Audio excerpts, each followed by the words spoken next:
everyone, and welcome to part 11 of this legendary difficulty survival mode playthrough of Skyrim. You might notice I've been adjusting my habits of late. It began with wanting to avoid the copyright strikes that were coming from letting the main menu theme play. But then I realized I am doing live streaming, of course, and I am trying to be interactive with chat and everything, but I still want it to be fairly YouTube friendly for the people who are watching there later. So as I thought more about it, I realized I think that for me at least, it's a pretty good idea to just jump right into the game when I get going. So last night we actually left off just outside of Fort Greymore, where after, or rather due to the fact that we cleared out the bandits ourselves, the Imperials have moved back in. And that changes it. It restocks it. It makes it worth sweeping again.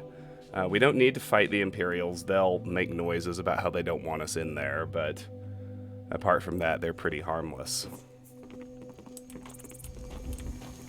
Huh, Tom. I would say it's not weird at all, and I'm really, really glad that it is one of the better parts of your day. Welcome back, my friend. Also, welcome DLF. I hope you like that nice, shiny new moderator sword next to your name. Don't abuse your powers now. So far, the only things I've ever asked my mods to do are ban bad people when they show up. Bots are pretty obvious, but to date, I've always asked for a ban. So for the moment, unless it's like one of those obvious bigfollows.com bots, I would ask you to hold to that. But yeah, we've got new mods. Lone Wonder, you've got some support now. You're not all on your own. Hello, by the way, Lone Wonder. Hello, Karis. You've got a new mod sword, too. I hope you like the look of that. And here is an Amulet of Zenithar, which we do need, so I will take the time and reloads necessary to pickpocket it off this guy. Oh, it's only 9%. I'd better actually get undetected. Oh shoot, no, just kidding. 9% is when it's undetected. Alright, well, here goes then. This might take a bit, because we have less than a 1 in 10 chance. By the power of Grayskull.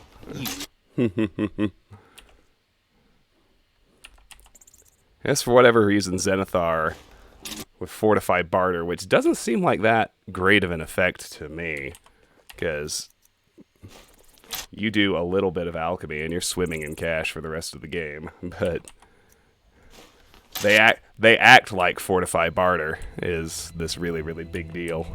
And they make it a very expensive effect when it's enchanted. But we do need to construct 3 separate Shrines of Zenithar in 3 separate houses, which means we need 3 separate Amulets of Zenithar. The truth is, I just haven't bothered raising my pickpocket. I've only lifted things that are absolutely critical needs. And that's still sort of the case, but we'll do the save scumming to get this done. Anyway, how was everyone's Tuesday? Perfect. There we go. 30 pickpocket. Waiting. Insufferable waiting.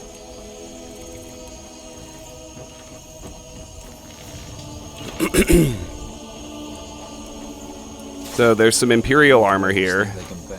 It's not really any good to us at this point, but it's there and it's free to take if you want it. I believe the chests have respawned. No, maybe not. Stay sharp. Damn Stormcloak rebels. Over here, there's a new note that only appears after the Imperials move back in.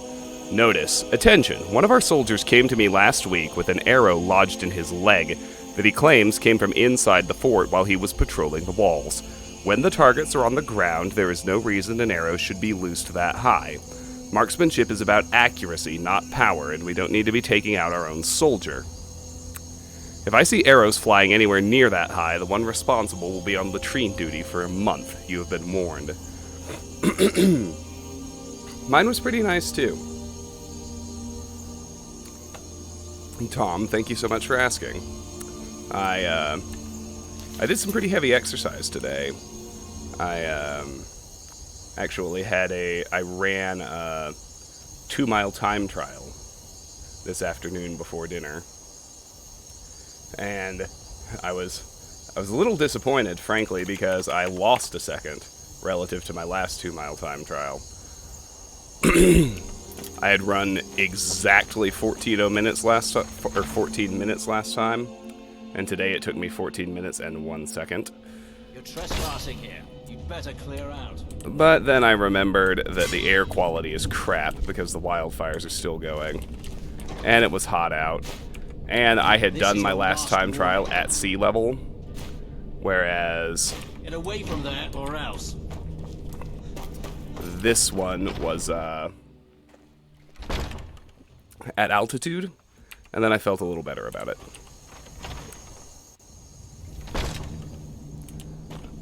You're trespassing here. You'd better clear The out. sky's not colored anymore, but it's still hazy. This is none of your concern. There's clearly a lot of particulate matter in the air, you know?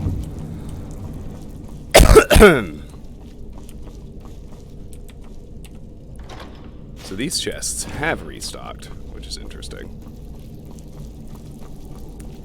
Imperial business. But after that, we had sushi for dinner, which is always my favorite, and was fabulous.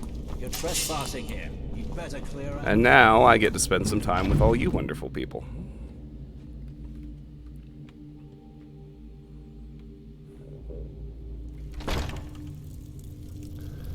Which, if it's not too cheesy to say, is certainly a highlight of my day. It's something I look forward to very much. So I'll go ahead and eat that seared slaughterfish. So as you look around, you can see None of your concern, citizen. it's not nearly as messy anymore. They've put in, there's Imperial gear around. There's another new note that wasn't here before. Soldier's request. Commander, you've got to do something about Agnes. The old bat keeps coming into the barracks in the middle of the night and straightening up. How are we supposed to be alert on watch when she's knocking things around and muttering to herself and keeping us from getting any sleep? And she keeps taking all our gear and putting it on the shelves, but she mixes them all up. What if there's an attack and we can't get out the door in time because we can't find our own boots? I know you feel bad for the old lady, but if you can at least keep her out of the barracks, we'd all appreciate it. Hey, sleepy gamer. Welcome to my stream. I'm doing pretty well. How about yourself? How was your Tuesday? You know, Tuesday is generally kind of shoved aside as one of the shittier days of the week. But as Tuesdays go, I had a pretty good one. You'd better clear out. Complaint letter. Now listen here, you muttonhead. I've told that lot of ill-trained whelps you called soldiers time and again about tracking in mud all over the fort. And what do I find all over the mess hall? The biggest mud pile I have ever seen. I want you to order them to wipe their feet off on the hay before tromping in. That's what it's there for. Oh, and another thing. Those bear traps you gave me for the skeevers in the cellar? Useless. I've had those down there for weeks and caught only one of them, and the rest keep coming back. Get some of your men down there to clear them out. Unless, of course, you like finding skeever hair in your dinner, because I can always stop picking it out for you. Agnes. So Agnes has some things to say, too. A ham and tomato sandwich? That sounds pretty good, honestly. Karish, you mean sushi? Is that what you're saying you've never tried? Sushi is personally my favorite food. I highly recommend. Highly, highly recommend trying it. I love introducing people to it. It's one of the ways I screen girls. I take them on dates. I say I want to go to sushi. This is your last If they turn up their warning. nose, Get away from I know there, it's a or terrible else. match. Let's see, these books have not changed. That's it. Don't say I didn't warn you. I need you to get out of the way, Raya.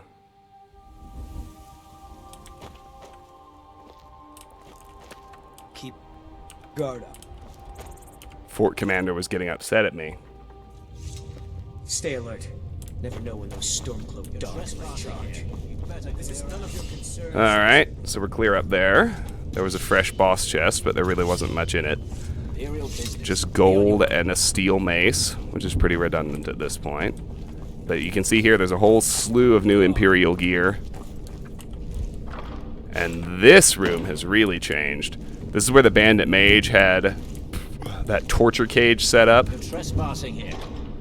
Now it's an actual barracks with a load You'd better clear of out. chests and goodies inside. So we'll see about the Trespassing sleepers. here. You'd better clear out. Try and get a good... This is none of your concern, citizen. So you can see why I say it's worth making the return trip once this place restocks, because there's a surprising amount of genuinely good stuff. You're trespassing here. You'd better. The Wolf Queen V2 is a new book. So let's flip through that.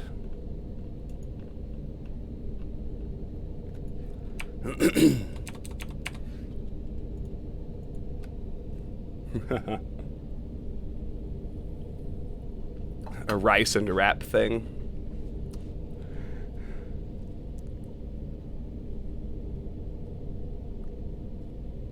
Citizen, you cleared this shithole for them.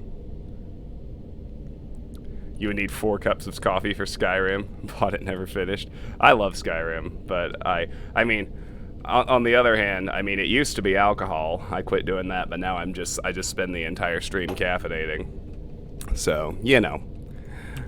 I actually kind of feel you on the whole needing caffeine thing. Anyway, Wolf Queen V2 is actually new, so let's flip through it right quick. I don't screen dates based on video games. I don't think that's a necessary shared interest. I'll put it this way, when I am part of a couple, I don't really mind if video games are sort of my thing, as long as she doesn't, like, object to me playing or have anything against them. But if she refuses to eat sushi, yeah, it's just not gonna work. We've read Argonian account book 1. I'd make an exception if, like, she had a fish allergy or it was genuinely dangerous for her or something like that, but she's like, ew, raw fish, and refuses to try it. Yeah, next.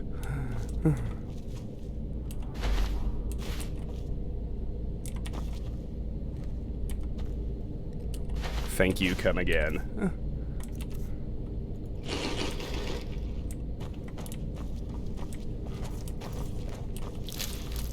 See, some of these barrels have... Some of the food in general has restocked. It's always good. More soup ingredients are always good. A lot of it is, if something was empty on your first run, it can fill up with something when you come back. Whereas if it had already spawned something, and I'm talking about sacks in particular, then after you loot it once, after it contains something one time, it then stays empty. That's why you're Sleepy Gamer 99. I like it. Oh, Tom wants a dab. I'll give that to you in just a moment. Let's see, we've already visited Agnes. I don't think her room changes at all. Nope. Alright, that's it. So we found some goodies in here. There you go, Tom, with my compliments.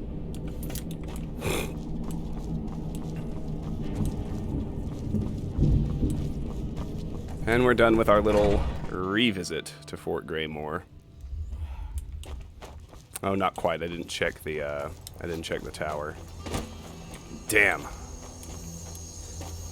I got sleepy.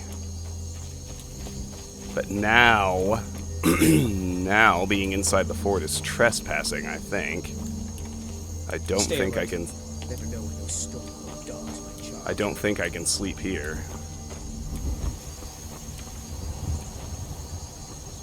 I'll check, but this could be a problem. I just need to see if it's actually trespassing or if the guys are just mad at me. You're trespassing here. You better clear out. Okay, no, it's not actual trespassing. So I just need... Imperial business. Be on your way. I just need to find a bed where nobody's gonna harass me. It's funny that they're all acting like I'm not supposed to be in here, Trespassing here. You but better clear out.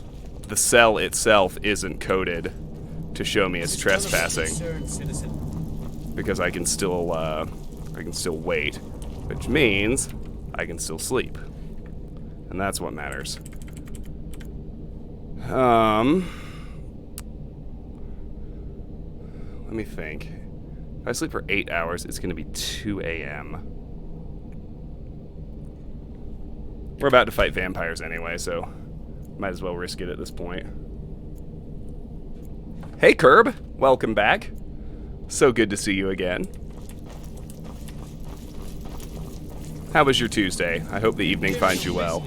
Be on your way. You're trespassing here. You better clear out. You didn't miss much. I just... Wait, what? Oh, it's 2 p.m. Wow, I'm stupid. I really can't think straight. I was like, what? Alright, so anyway, we're back out now. An OK Tuesday gets 100 bits. I like the cut of your jib. I like that even just okay merits a cheers for you. That's good news. Okay. So now we're ready to continue exploring actual new areas. We got to schlep it out west a little bit, but we're going to deal with our first vampire den. It's a cave called Broken Fang Cave. It's about here on the world map, a little ways west of Sleeping Tree Camp. So let's go head there now.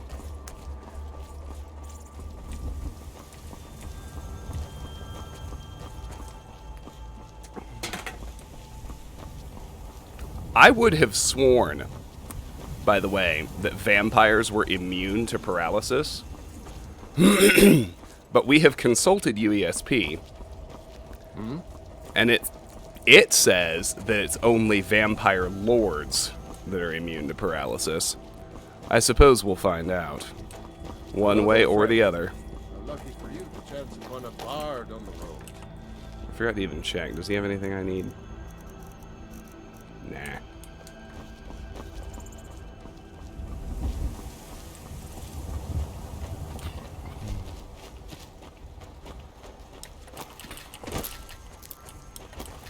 Alright, so this time as we go through here, I'm not bumping up against the upper limits of my carry weight. So I can go after all these lovely ingredients.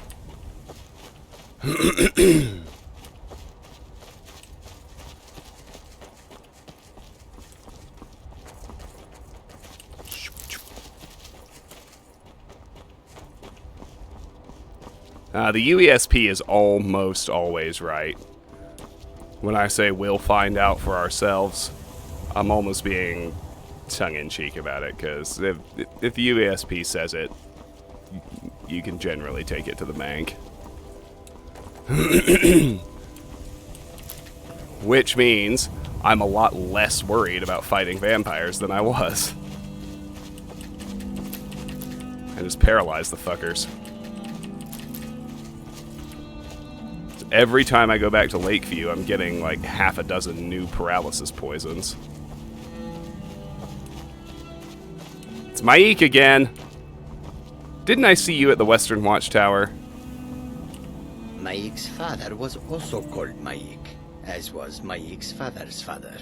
At least, that is what his father said. Maik knows much and tells some. Maik knows many things others do not. Maik is tired now. Go bother somebody else. Do I reset my skills when they max out? I will do legendary leveling, but not for all of my skills. The skill I typically do legendary leveling with is illusion. Because, so once I hit level 81, the truth is, once I max out illusion, I will make it a priority to go do the illusion master spell, or the master illusion spell quest at the College of Winterhold. And that's because, the master illusion spell Harmony it makes it pretty trivially easy to do legendary leveling, like all the way up to level 252, which is where I generally stop. Alright, we got hungry, so we'll hit nosh on some salmon steak. We just fought wolves. Let me make sure they're... Let me check, rather, whether they diseased me. They did not. I see more enemies over here. I'm not sure what happened. There were 4 bad guy dots, and then they just disappeared. That was bizarre. Oh well. Mike has seen some shit. Yes, he has. Yes, he has. Alright, so we can stick on the road to get this vampire den, because it actually, it swings north in just a second here. And runs right by the place. You would think that if the vampires wanted to hide, they would choose a cave that wasn't right by the side of the road, but... who knows, maybe this particular crew just isn't that smart.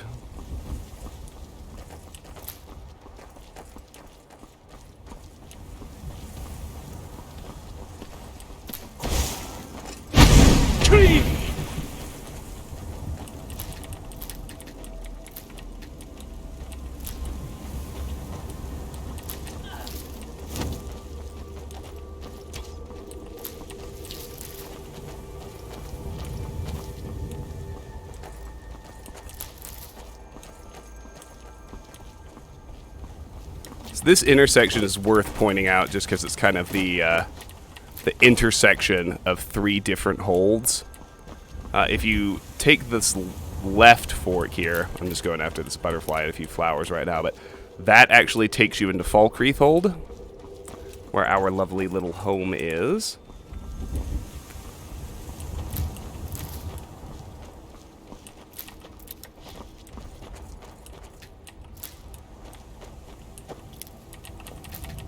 We're also really close to the Reach here. You'll notice a second fork coming up shortly. This left right up there. I believe that's Fort Sunguard. That leads to the Reach. 37 light armor. Alright.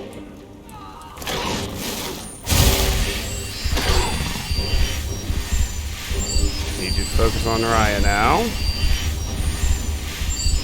But yeah, I believe that's Fort Sunguard, and that road takes you up into the Reach. Of course, if you want to, you can stick with the west edge of Whiterun by staying on this road. And if you really keep going, there's eventually a split north that can take you into Hjalmarch. And if you still stay on this road, it'll take you into Hoffingar and eventually to Solitude.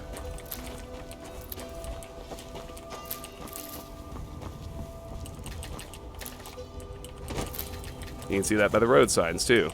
To our left is Markarth. Straight ahead of us is Solitude. Right there on the signs.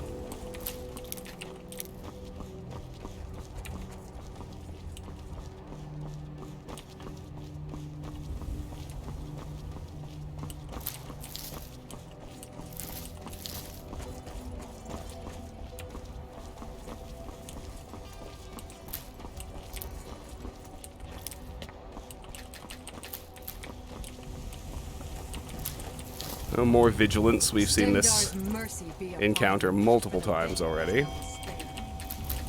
Duck over here and grab a Nern root.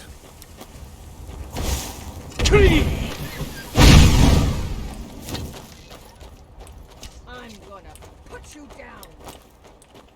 I doubt it, Raya, but I respect the effort all the same. So over there is Sleeping Tree Camp, which is where we've kind of ended our exploration circuit last night.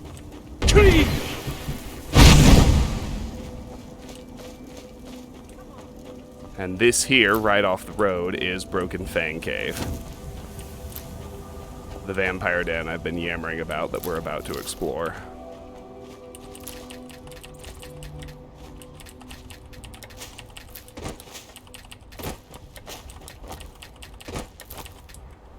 Once I finish catching bugs and picking flowers.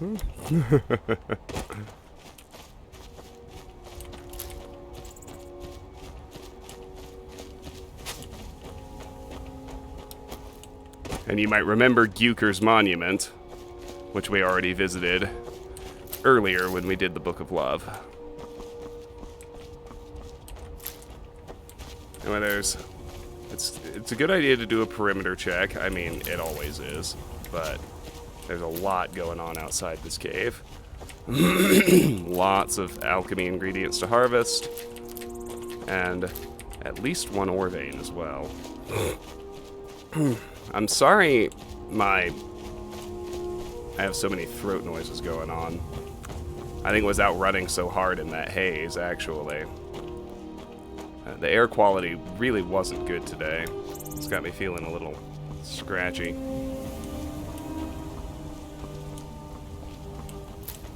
What makes quite a contrast.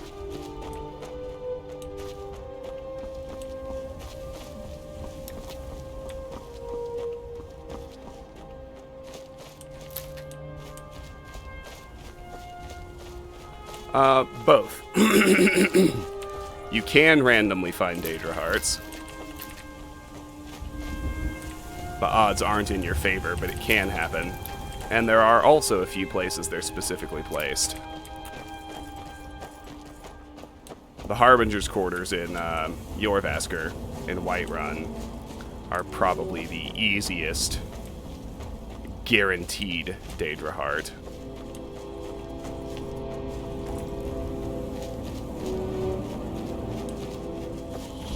Alright, here's the ore vein I was looking for. Oh, yeah.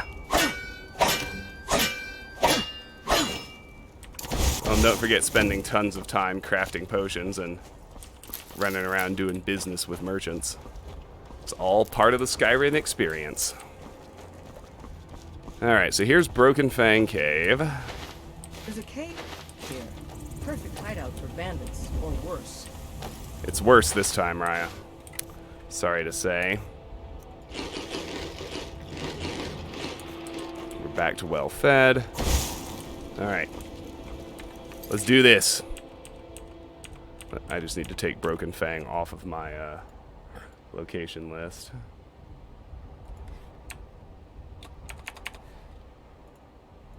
Okay, so if memory serves, we only have...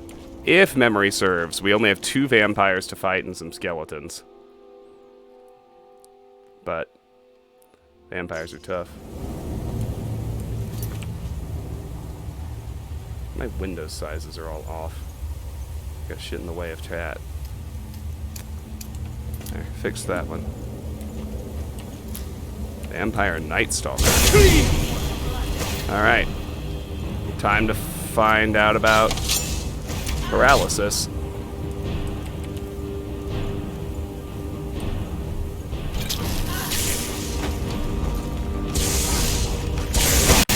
Or not.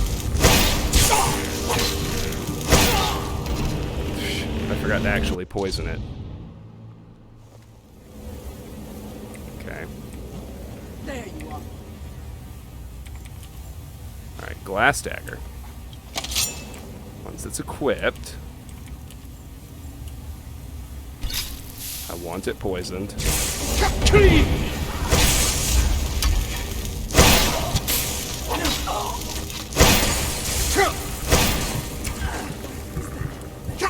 Alright, looks like she definitely resists paralysis.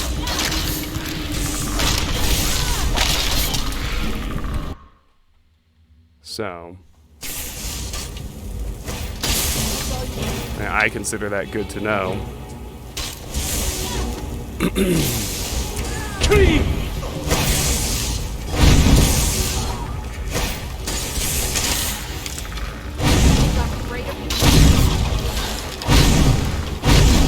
Yeah, so apparently the UESP is wrong.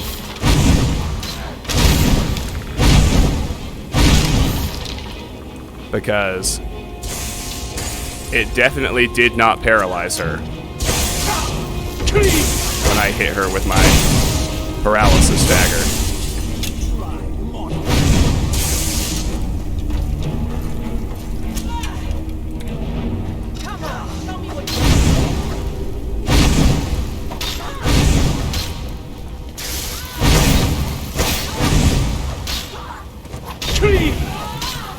But Marked for Death will wreck a vampire as thoroughly as anything else.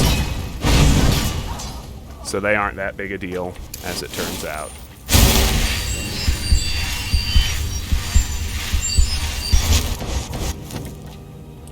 Alright, Vampire Night Stalker. Congratulations, fam. We killed our first vampire. How do we feel? Good, I hope. I sure do. Alright, let me search the skellies we killed. There were 3.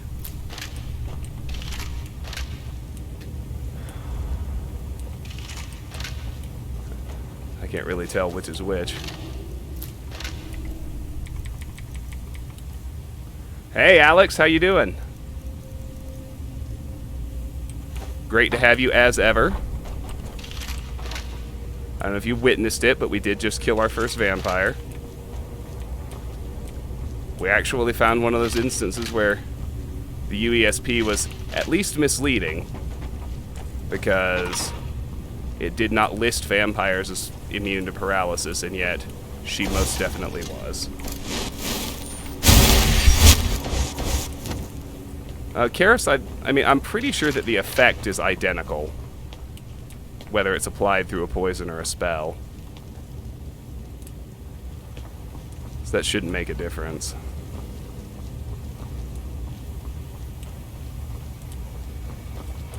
Yeah, well, she also wasn't the boss. If we're high enough level, I'm kind of worried about the one in the other room, her master. But I still think enough marked for... Lay on enough marked for deaths.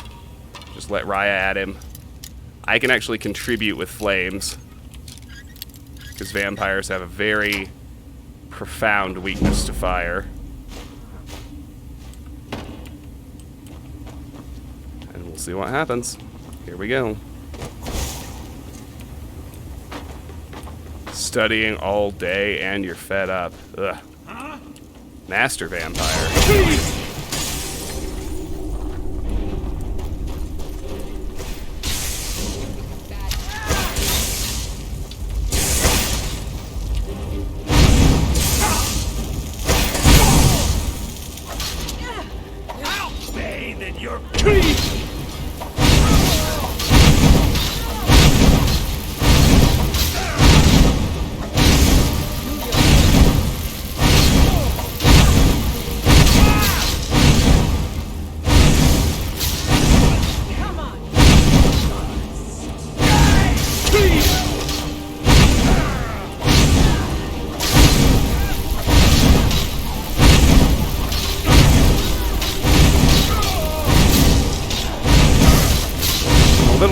That I can't even see his health,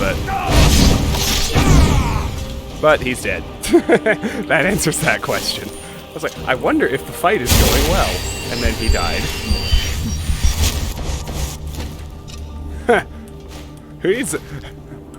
Somebody remind me why I was worried about vampires, punk ass bitches.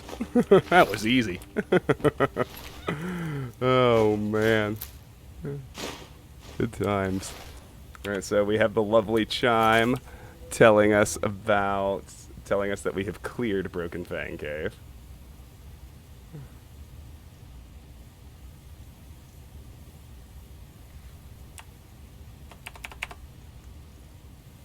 And there is some pretty darn good loot in here, too.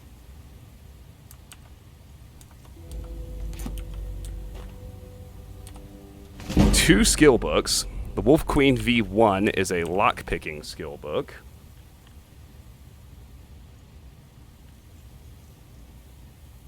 Which, as ever, we will flip through and remove from the various lists.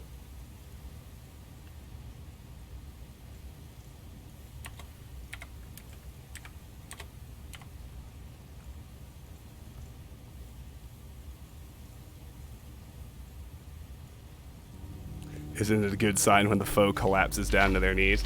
Well, that just means she landed a power attack that staggered him. But yes. Yeah, I don't think we really needed to be worried about vampires after all.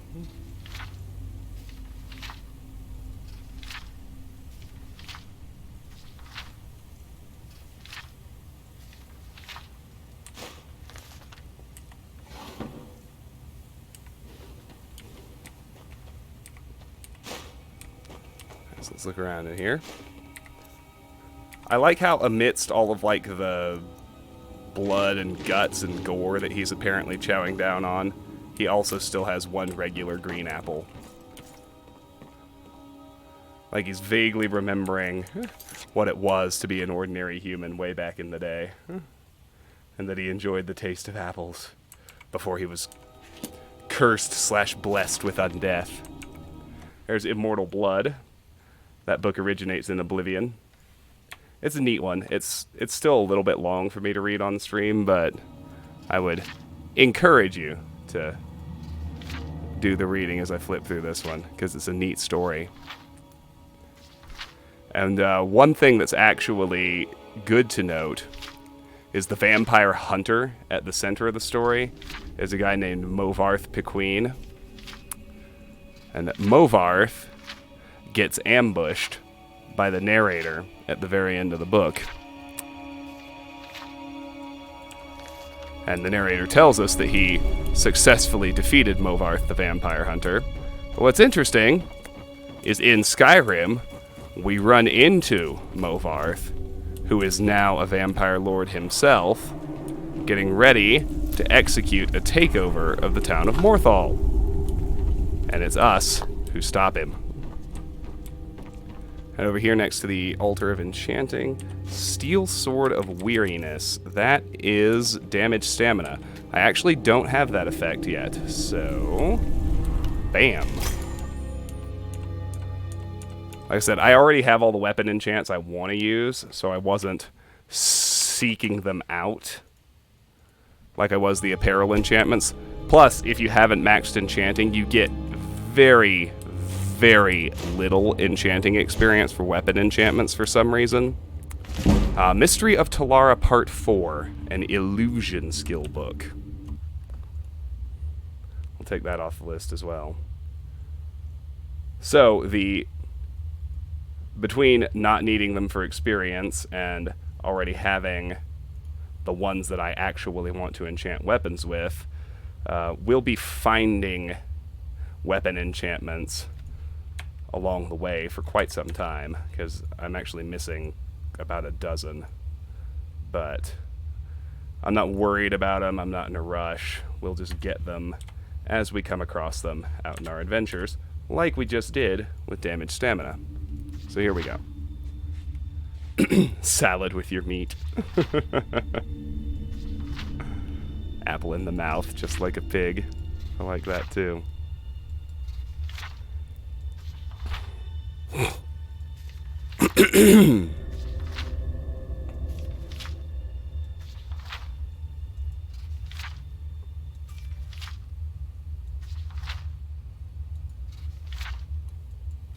Boom. All right.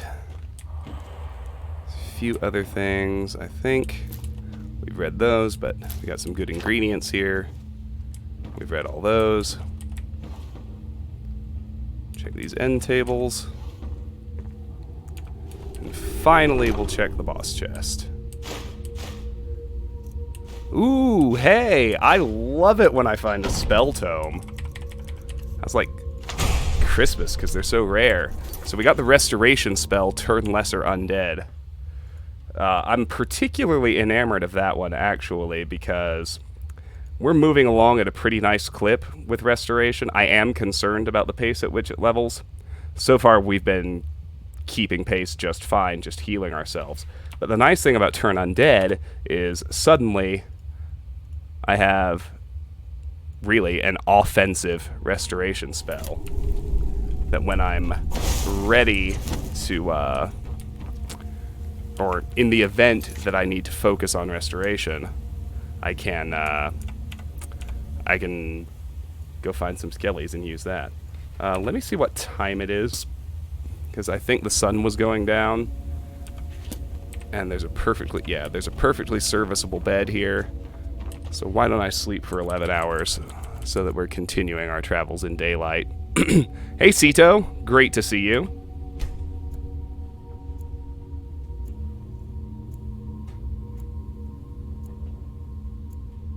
Hey, it's always really good to have you, but welcome back. Rested but hungry. I know that feel, bro. Alright, chow down on another salmon steak, and we can get out of here. Superior vampires drink human blood only out of taste and intoxicating hedonism. See, I didn't know that. I don't know much about The Witcher. Like, nearly everything I know about it is just what I learned from the Netflix show.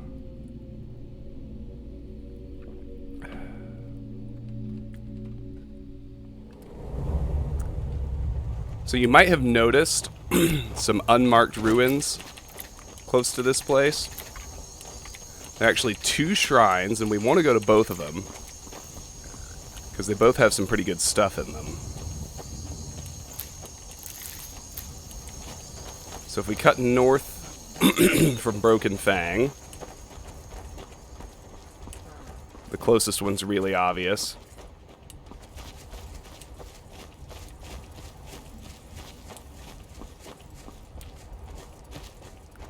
I often have to use the console here, because there's a skill book here that has a really irritating habit of dropping through the altar. I do not consider it cheating to use the console to fix glitches.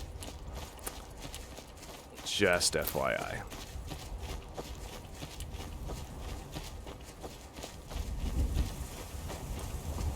Do a quick perimeter check first. There's not a whole lot going on. Then, if you do happen to catch a disease, be aware that this shrine is here. This one's a shrine of Zenithar. And appropriate to that, we do have a speech skill book, 2920 Second Seed V5.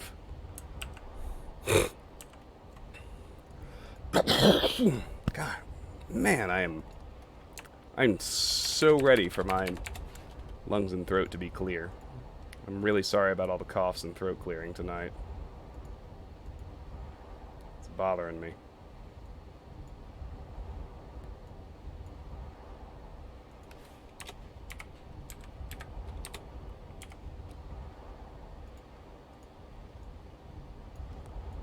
Anyway, there's that.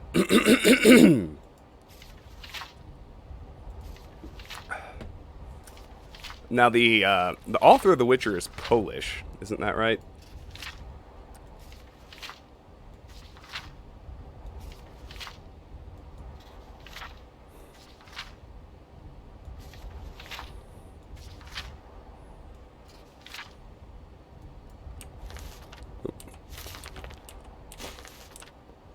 Oh, I'm well aware of what a dickbag he is.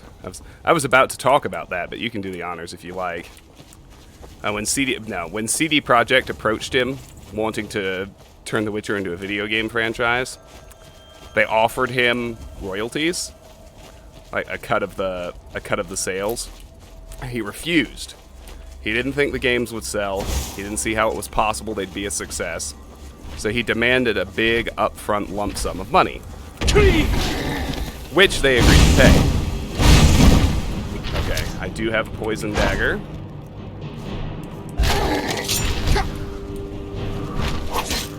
So we can drop this stick bag.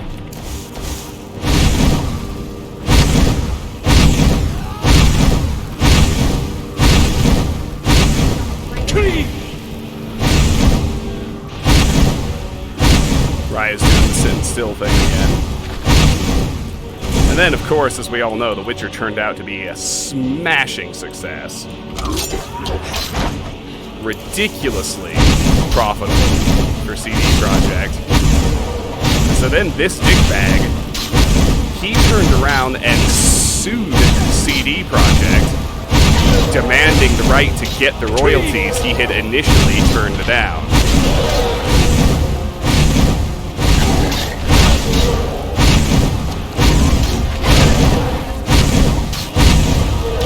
Which, to me, just screams, suck a bag of dicks, you shithead. You know? Alright, we dropped the giant. Outstanding. I don't think we should have much trouble with this mammoth either. The mammoth is actually less dangerous than the giant. Significantly so.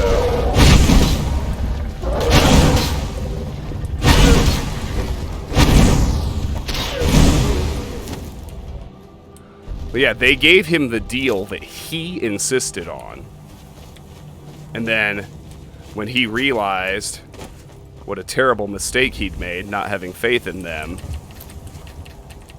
I mean, it would be one thing, it'd be kind of like, haha, fuck you, if he had just crawled back to them and been like, hey, can we talk about the royalties instead? But no, he hauled them into court. It's like, fuck you, dude.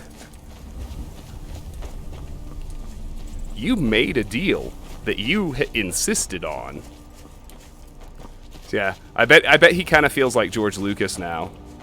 It's like seeing his creation grow so far beyond him. I get how that would make you feel kind of shitty, but at the same time, it's his own damn fault. He could have said yes.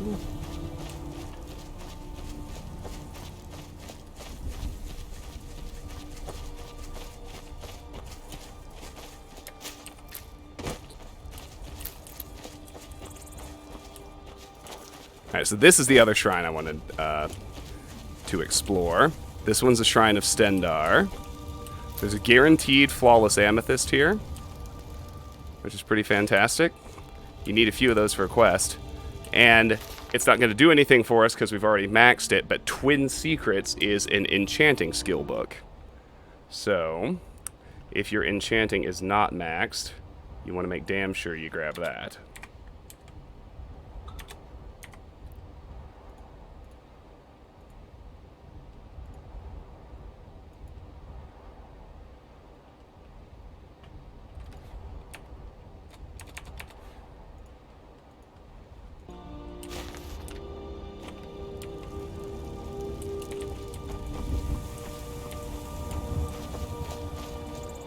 Okay, now we're actually ready to head to, I'm going to fully explore over to Guker's Monument just to close that loop. Like along the road, the surrounding area, alchemy ingredients, ore veins, all that good stuff. And then we're going to be ready to head to Swindler's Den.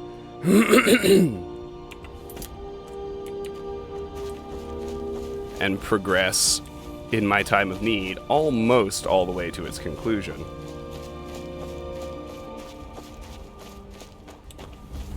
Well, the games play as sequels to the books, right? Because, like I said, most of my knowledge of the franchise comes from the Netflix series.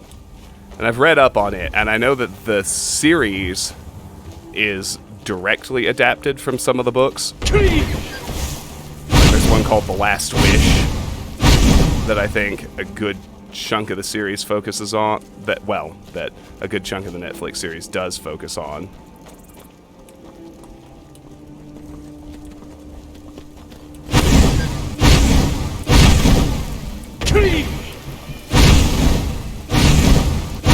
Aren't the games, story-wise, like sequels to the books? Or do they directly adapt later books as well?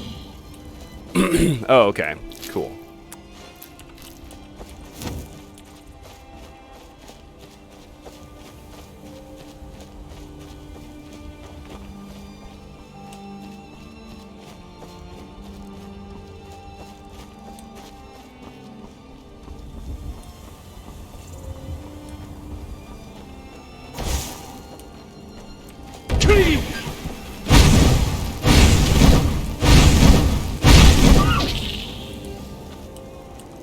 'Cause, I mean, I realize she's a kid, and she spends most of the first season of the show just, like, running away. Ciri doesn't do much for me after season 1, but, and I also heard that Jaskier is kind of a amalgamation of a couple of different characters in the books, or, like, he doesn't directly exist in the books. He's a creation for the show that adapts one or two other characters, but Geralt and Yennefer. I love Geralt, but I really love Yennefer. She is such a badass.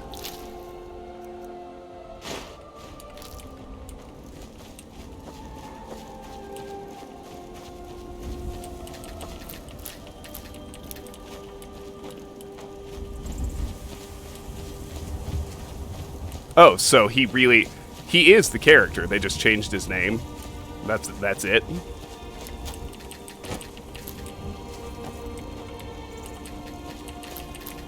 And I know that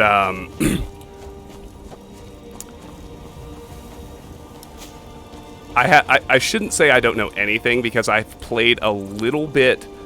I've played like the first 2 chapters of Witcher 1, the video game. And so in that context, I know who Vesemir is. And I know people were like really, really hyped when they cast Vesemir for season 2 of the Netflix show.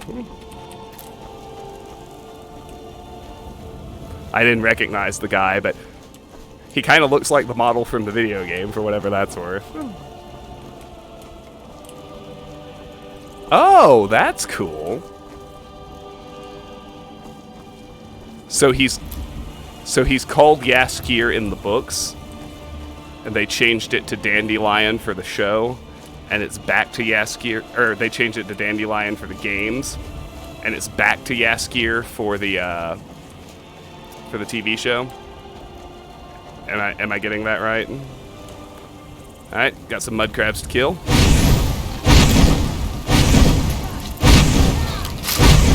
Fuck you, little buddies.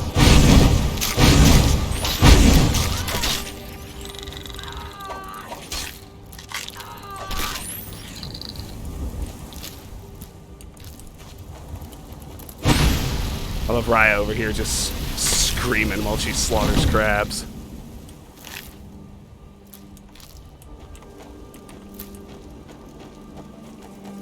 Let's see. Dwarven shield, dwarven sword. I don't need any of that shit. You need to die, though. We'll be back here. This dead giant mud crab is not just an Easter egg. But we can't do anything with it right now.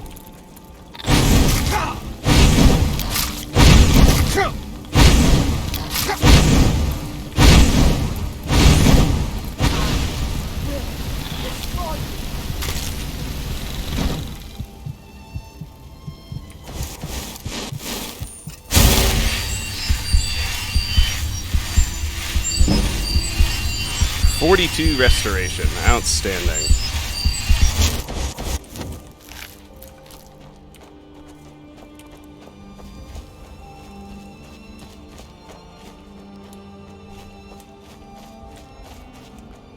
Alright, so if you look around, if you actually look around Euchre's monument, which I did not do when we were here for the quest, I was just in a hurry, as you may recall. There's not a lot here. Some crummy weapons, and armor, and a few alchemical ingredients. I want to make sure I fully explore the road, so I'm going to head back there. Kind of loop around until... well, until we've covered the whole road.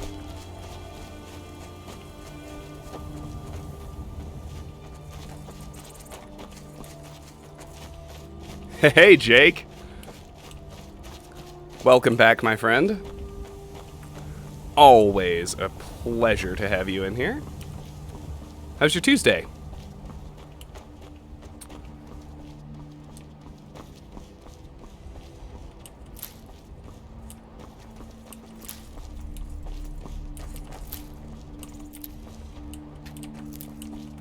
What have we here?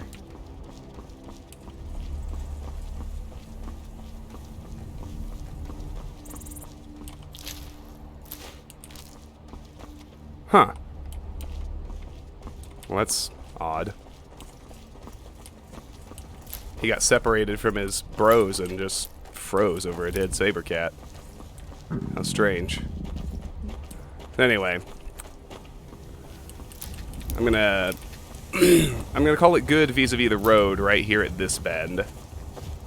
We'll duck back down here and make our way towards Swindler's Den.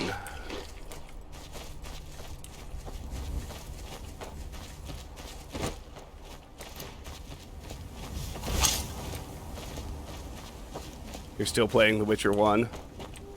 Yeah, because I have to admit, like, I know everyone says that, oh, you don't really even need to bother with the first two, because Witcher 3 is the greatest RPG of all time. I mean, I was enjoying Witcher 1. I really was.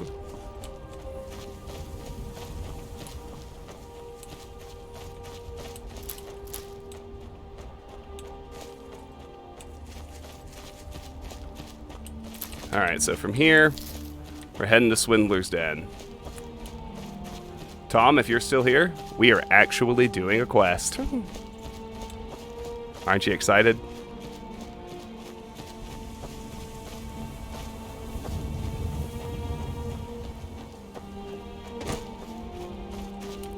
So along the way, you do want to keep your eye out for this little pool with the dead bandit in it. Both because there's a Nern root and a copy of the skill book Beggar, which I'm pretty sure I've already read. Yeah, it's a pickpocket skill book.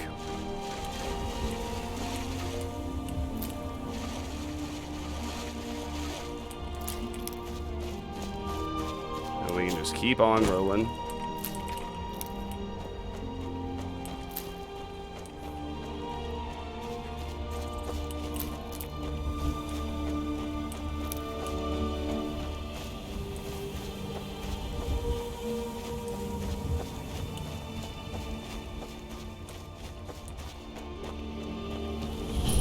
Alright, bam, here we are, Swindler's Den.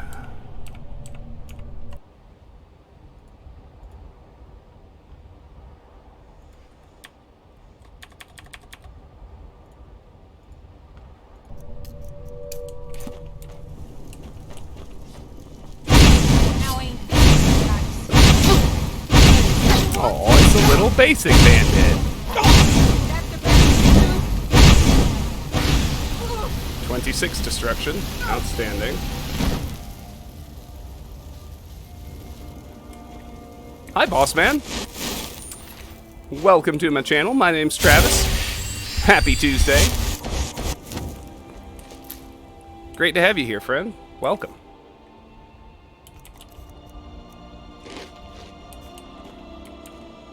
Even a mud crab does more damage. There's a cave here.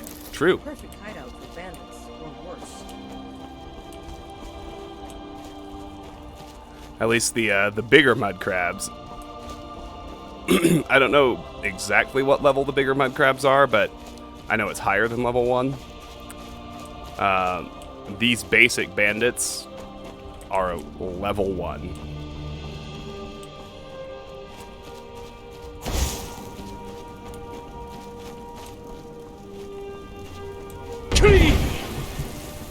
I'm not going to worry too much.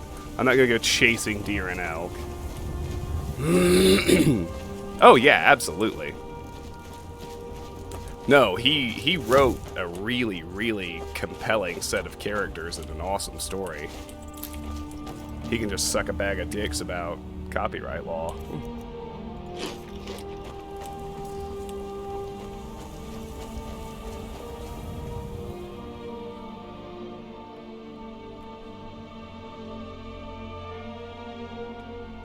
This is very much not a blind playthrough.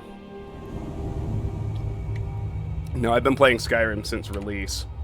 The exciting thing about this playthrough is the addition of survival mode. It's given the game new life for me. I'm not sure I like these Alakir warriors hiding out here. What was that?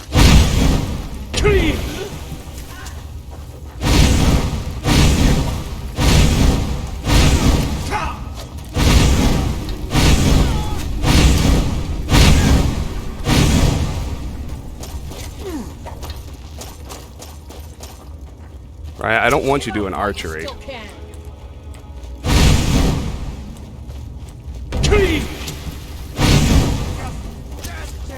Get in here. Get your maces out. You think you can break him? There we go. He's not long for the world now.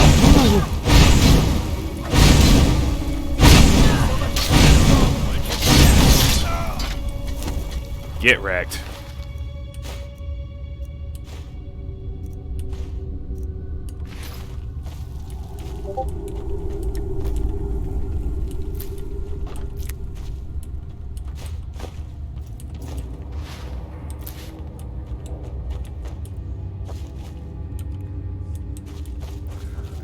Well, that's awesome, boss man. Have you tried the survival mode mod?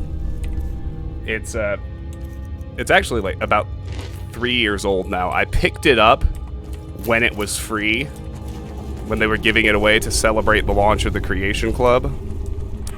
So, but this is the first time I've actually really committed to doing a playthrough of it, and I am having a blast.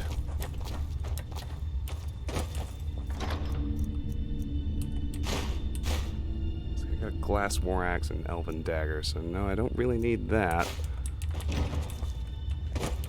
Thank you, though.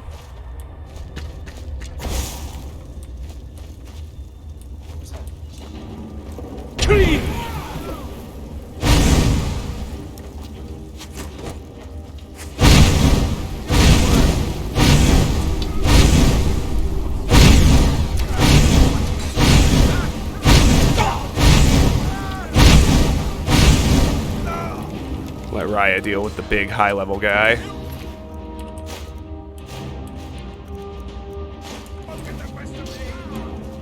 As for me, I'll circle up behind.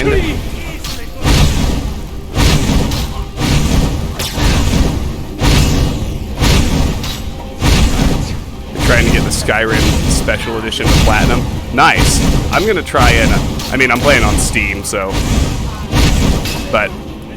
Steam achievements are still enabled, so I'm planning to go for all the achievements with survival mode installed, which I'm excited about. The neat thing about it is, even though it's technically quote unquote a mod, it's got, you know, whatever official Bethesda juju, so you can put survival mode on and it doesn't disable your Steam achievements. Which I'm excited about, so we can still earn them with it active.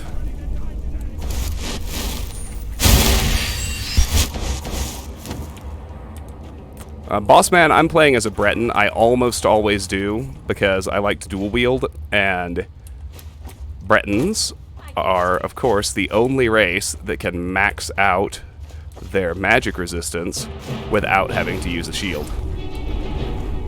So yeah, I'm a Breton.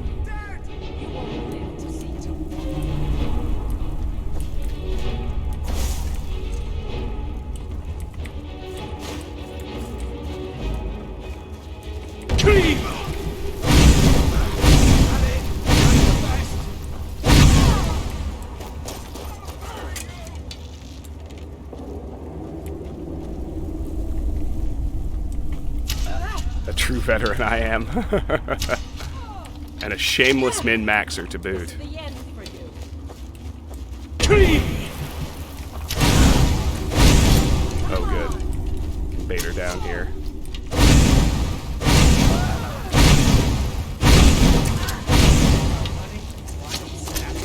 Raya, get out of my way.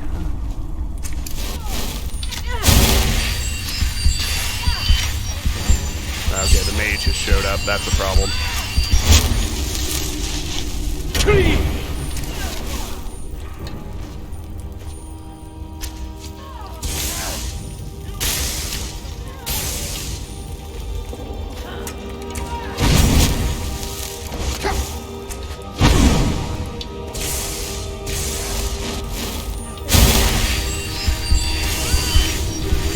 I do have healing hands, so if we have to retreat,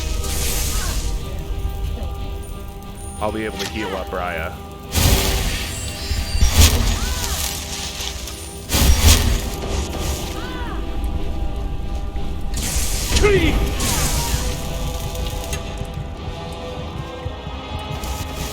Wow, that hurt.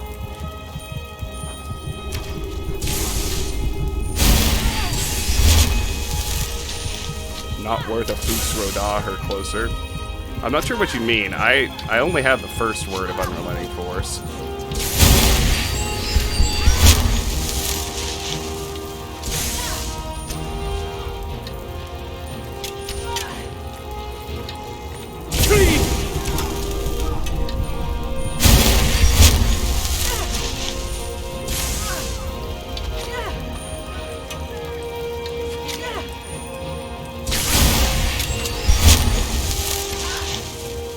Oh, no, she won't do it.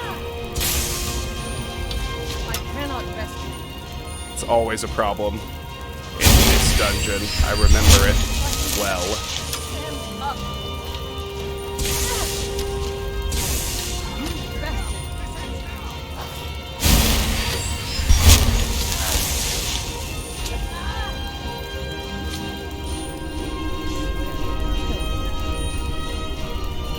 Come on, show me what you've got.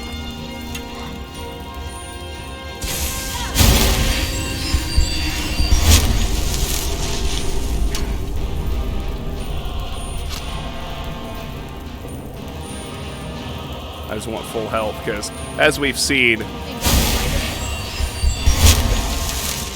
if I take even one lightning bolt from that Marauder mage, that's almost enough to completely destroy me.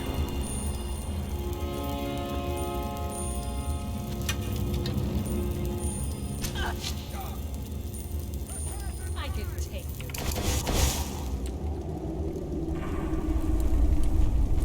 Come on. Put up a fight. Exhibit A. You think I'm afraid of you?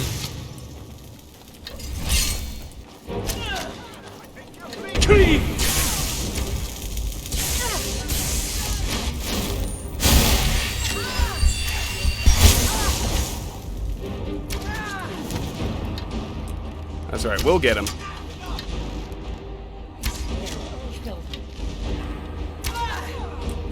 There we go. That's what Marked for Death accomplishes.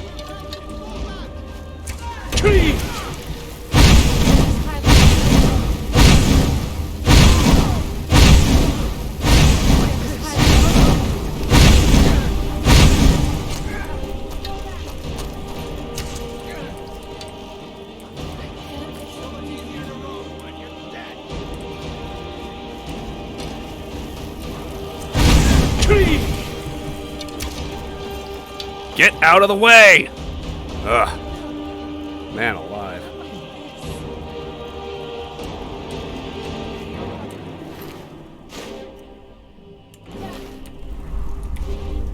Come on, let's see you put up a fight.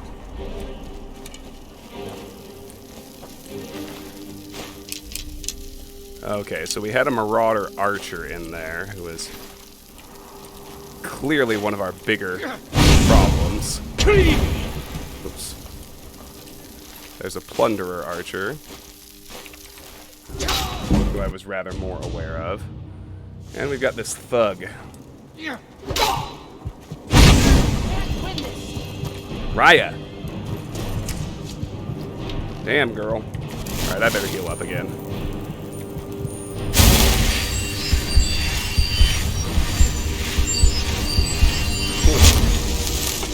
Come on, show me.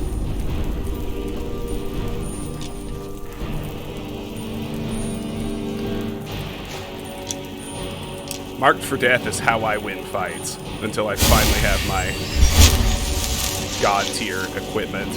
Enough of this. There she finally goes. Thank you, girl. What if you'd just done that from the beginning? How much easier would that have been?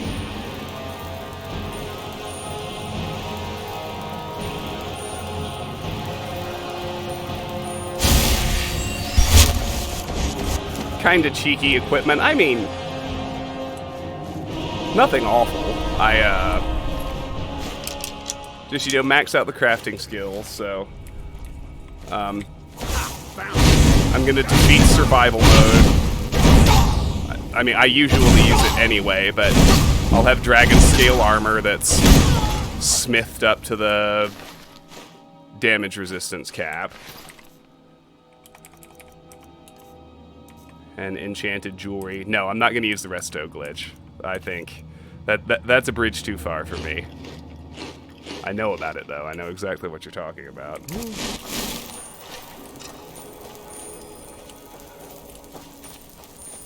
Okay. Now we are tired, which is the main reason our magicka is regenerating so slowly, even though the fight's over. I thought I saw a bedroll back in this other room. I did. Outstanding. So I've said this a few times, there are new people in here. With survival mode on, once you're tired, you have to rest at least a full 8 hours in an indoor bed. You can't sleep outside in order to get rid of tiredness.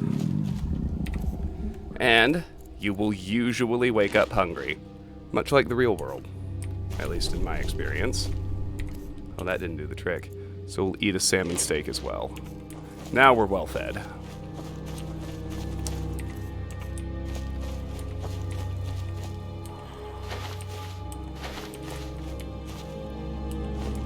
So yeah, no, I'll have high level equipment within what I imagine the designers intended. No fortify resto glitch.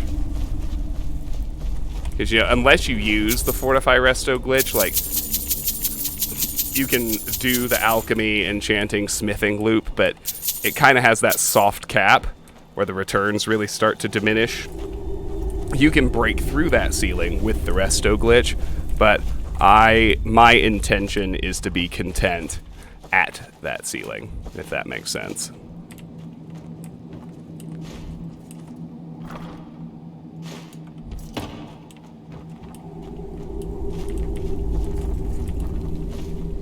Oh, there were beds here too, but it wasn't much of a backtrack.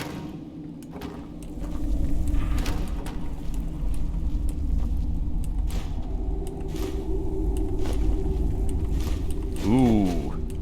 Mo salmon steaks. Oh, leeks! We can actually make some of my soup. Fuck yeah. Alright, don't miss this box. It's got refined malachite and gold in it, which is fairly valuable. Wasn't there a cooking pot somewhere too? Am I crazy? What do you mean a fully natural playthrough?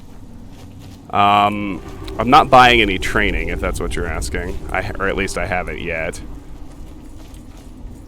I might buy some destruction training from Feralda at some point, just because it levels so slowly. Yeah, no, I'm not using any glitches to raise skills in a natural fashion. Like I've been raising alteration by casting Oak Flesh when I'm in combat. Conjuration, I've been using Bound Sword in actual combat, that kind of thing.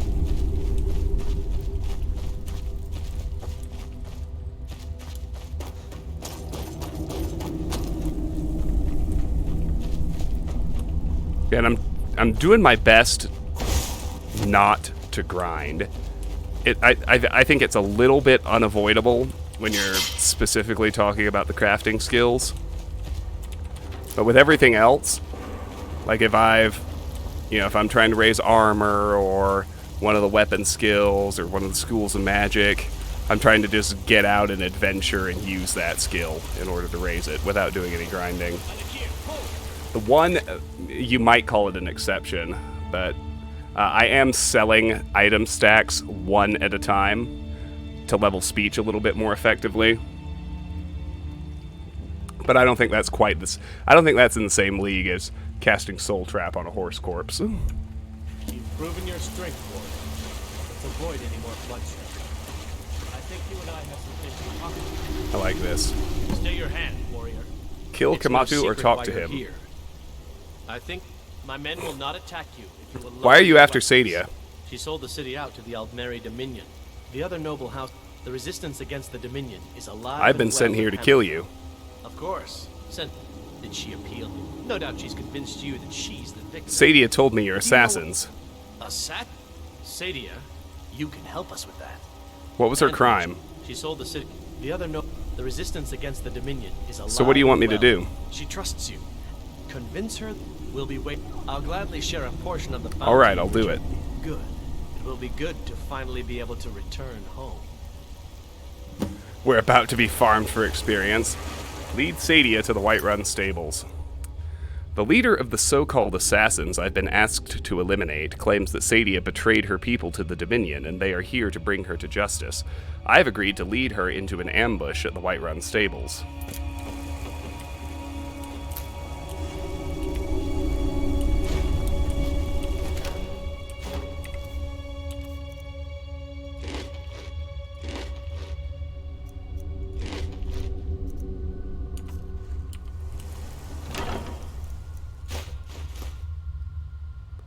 I'll take that home. Wait. Yeah, it's worth selling. Need something? It occurred to me that I actually already have an ebony shield sitting at home, but even though it's heavy, the value is so sky high, I think it's still probably worth porting back to sell.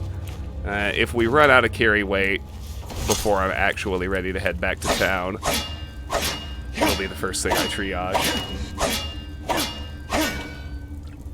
Hey, sea trout, yes. Yes, I'm on a real... I'm addicted all over again, if I'm being honest with myself. And it's okay, it's a wonderful addiction.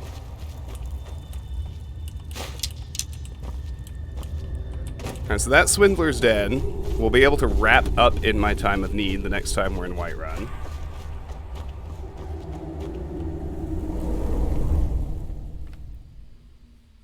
I think it's the middle of the night.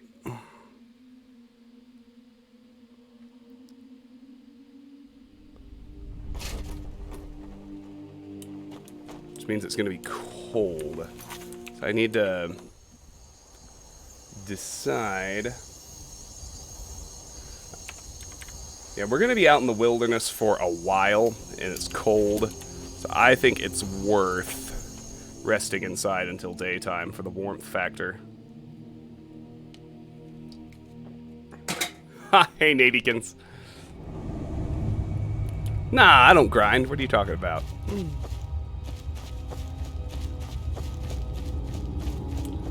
Oh, you mean with my law firm headshot? I rather enjoy having that. 6 hours should be good. With the suit and the red tie.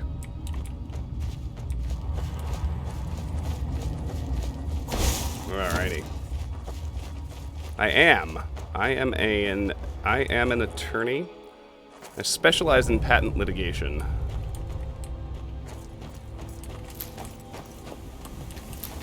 Currently unemployed, but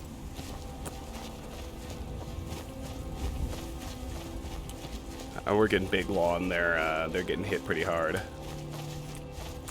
by COVID. It's alright. Leaves me more time to stream. Okay, let's see. Carry weight is pretty close to maxed out, so I wanna kind of focus. Now, there are 2 ore veins up here, and I already know I'm gonna end up ditching that ebony shield. Let's just get out ahead of it. There's too much other stuff that's actually useful to me to pick up while I'm out here. Oh, wow. There must be a Spriggan around. They've got that green glow on them.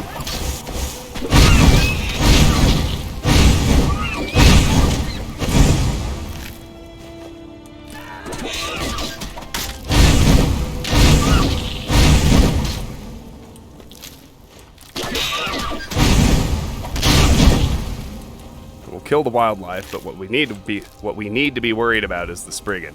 I know she's out here.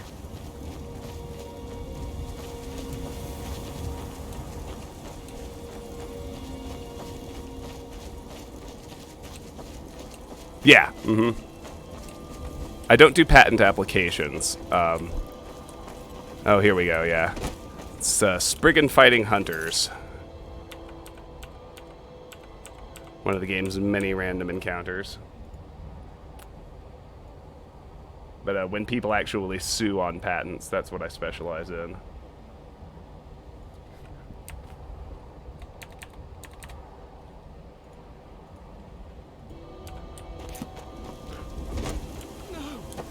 Like this. Try to help the hunters.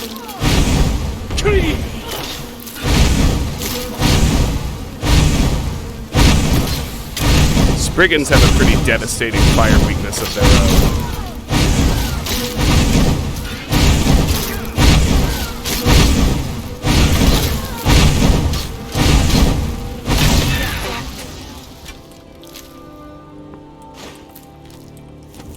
I've been hunting and fishing in these parts for years. Ooh, it's a dragon mound. I guess we technically don't know what that is yet, but this one is still closed.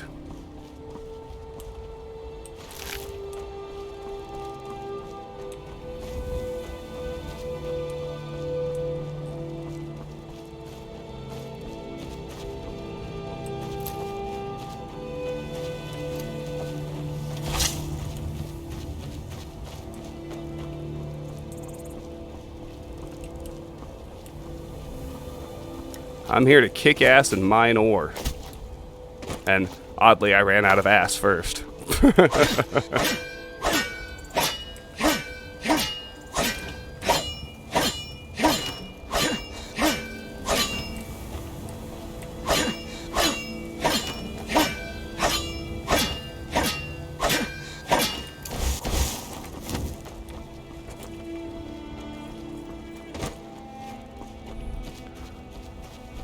Lone Wonder, learning that I could hotkey things in the favorites menu has been life-changing for me this playthrough. I just want you to know that. I made it all the way from release, nearly 9 years without learning that until this playthrough. Ooh, hello, Saber Cat.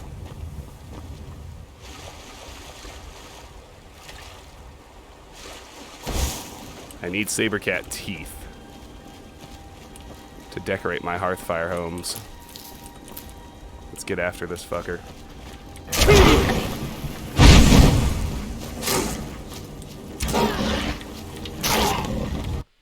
Let's not. Okay, I can take 2 hits. Duly noted. And I need to get Raya on.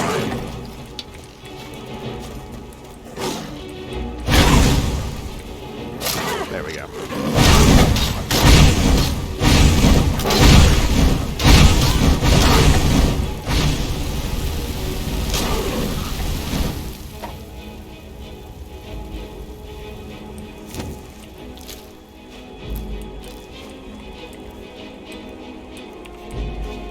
Wow, I'm already at 208 again.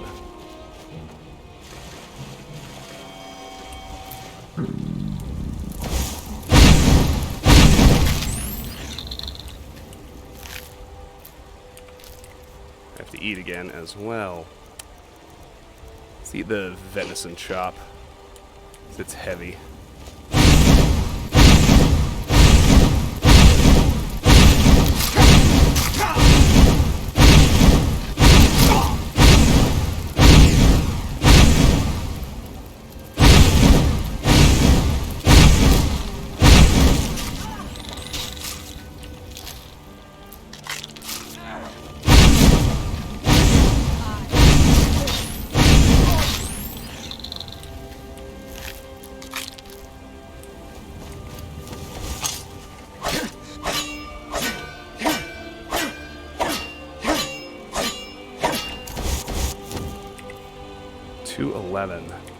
Do I even have anything I can triage? I don't think I really do.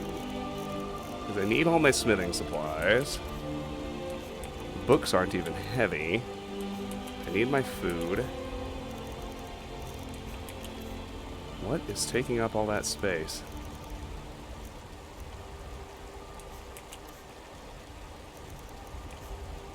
I guess what's taking up the space is the smithing supplies. So if I want to triage, that's where I'll have to start.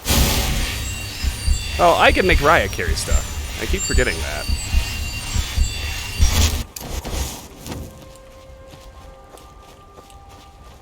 I just convert her into pack mule mode.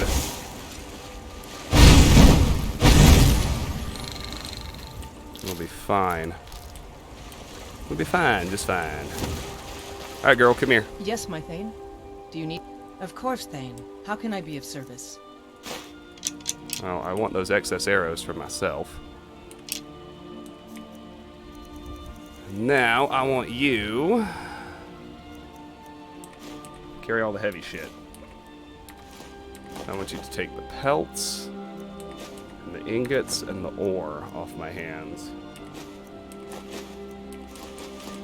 Then we'll see how my... we'll see what that does for my carry weight. Oh, good.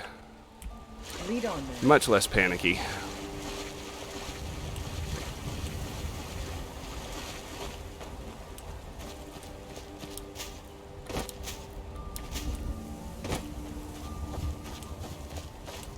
And so for the moment, I'm working my way over to Green Spring Hollow. Just a little landmark I'm going to clear right quick.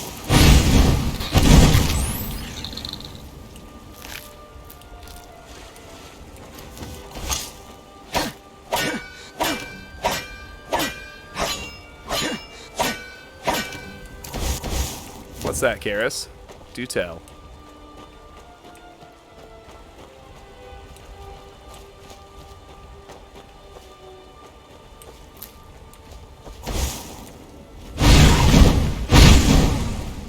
And this does a pretty nice little job of closing another exploration loop, because you can see we're actually circling back to Redrance Retreat, which we cleared out a few streams ago.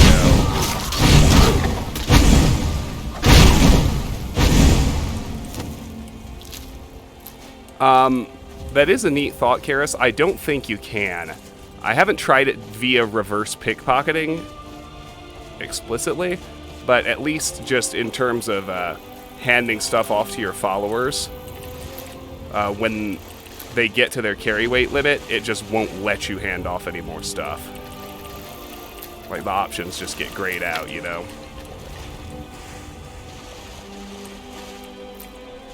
Okay, so before we actually hit Green Spring, let's backfill these other...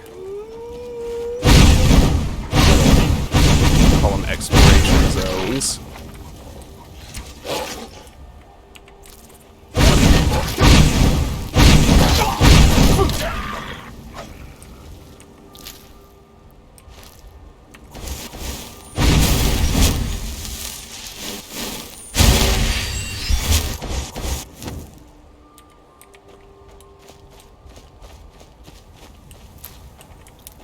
Over on this side, there are a couple more ore veins to find. And I was going to say usually another giant to kill as well. It's funny how easy the giants go down with the tandem of Marked for Death and some paralysis poisons.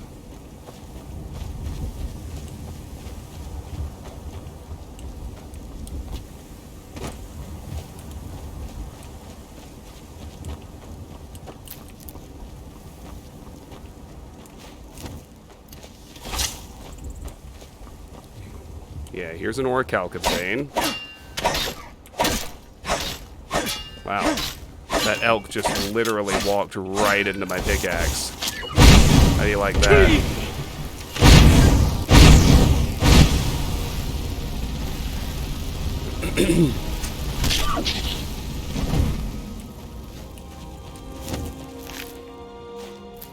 Survival instinct. Epic fail.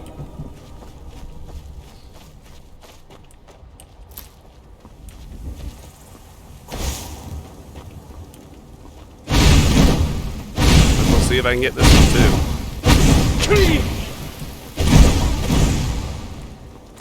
Oh wow, I thought she was gonna... I thought she had him bagged. When he was running right by her with her maces out. Not that it ended up mattering.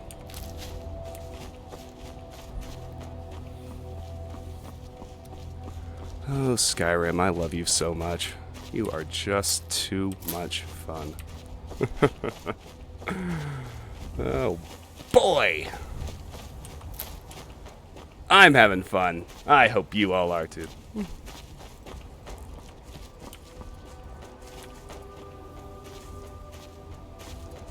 Even if I am currently a little bit guilty of the squirrel thing that I always accuse the giant or the dragons of.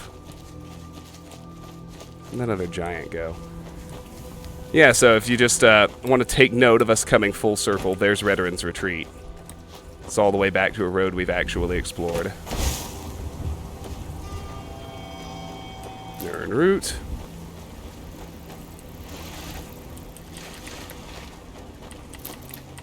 A few more flowers here.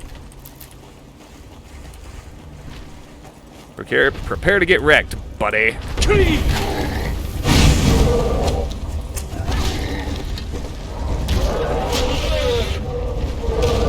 I would rather hit, let's see, if she's gonna fight that mammoth, I want to make sure I tag it with March for Death.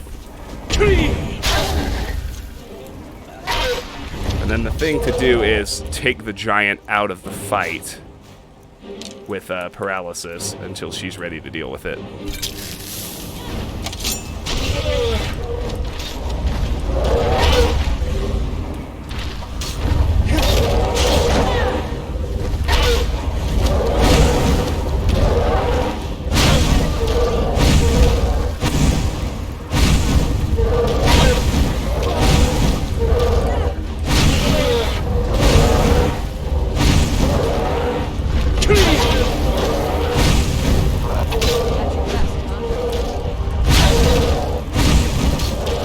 Is Skyrim my favorite what? If you're asking Elder Scrolls game, I probably like Morrowind better. Well, in some ways.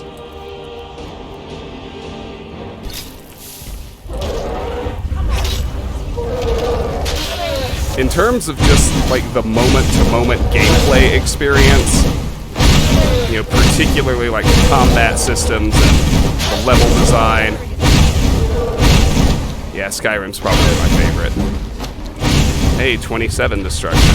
Awesome. Okay. Well, now everybody's after me.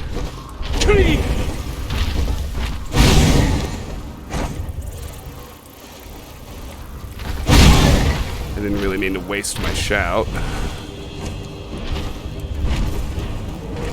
Anyway, mammoths can't be paralyzed.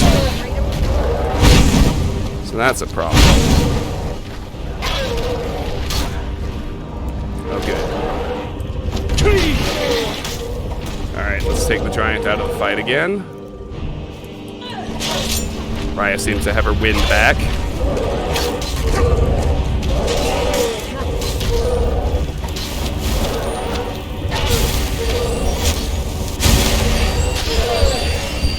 Oh, video games in general?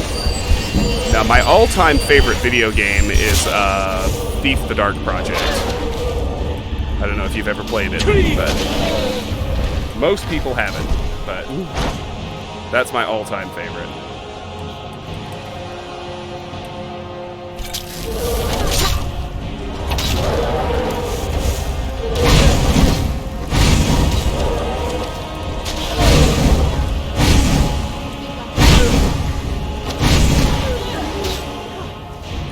There's one dead mammoth.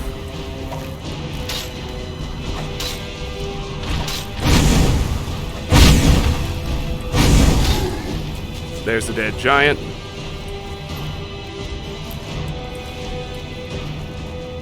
Ha! Nice question string, Donnie. Welcome to the channel. My name's Travis. It's good to have you here. I am currently level 34. I am a Breton who is... he's destined to be a jack of all trades. I mean, I use the Master Illusion spells and Legendary leveling to basically, well, not basically, to acquire all of the perks. But in terms of moment-to-moment gameplay, I'm ultimately going to be primarily a light armor-wearing dual-wielder with fairly frequent use of stealth and archery and a lot of magic as well, but I like dual wielding. That's why I almost always play a Breton, because they are the only race that can max out their magic resistance without having to use a shield.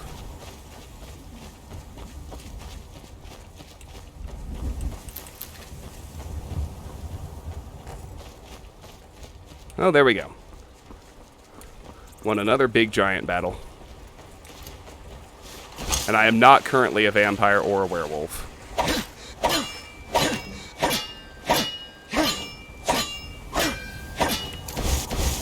I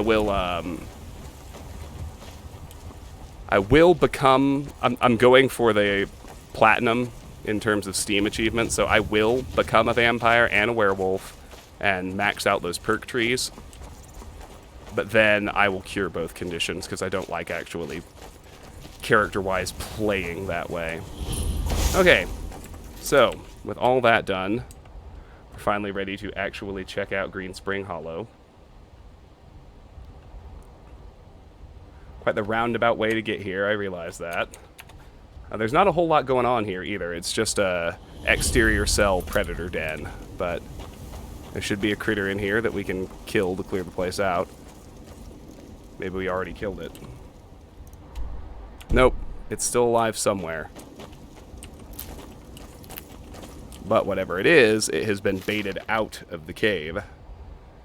That's interesting. So Argonian account book 2 is a new book. Flip through it. As always, if you're interested in the content, you can either go to my first YouTube playthrough. I'll read it out loud to you. Or you can read it yourself on the new VODs. Yeah, because there are achievements both for maxing out the werewolf tree and for the vampire tree in Dawnguard, and I want to have all of those. There we go. In a depth-locked chest. Let's get it open.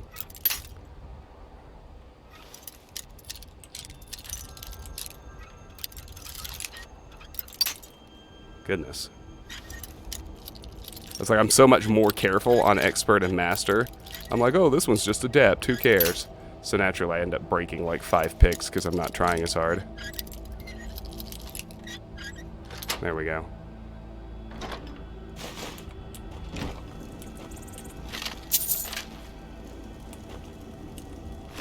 Well, here's the dead hunter. Cooked rabbit. We'll take that.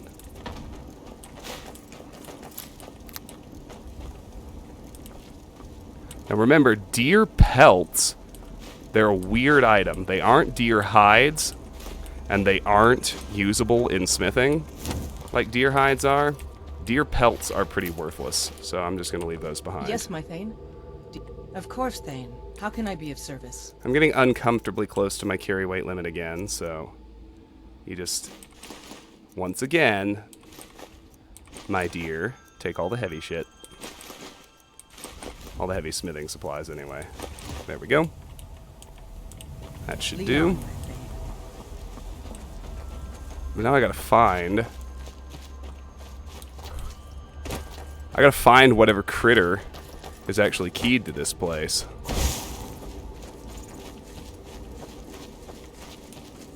So this saber cat's already dead. It's not him.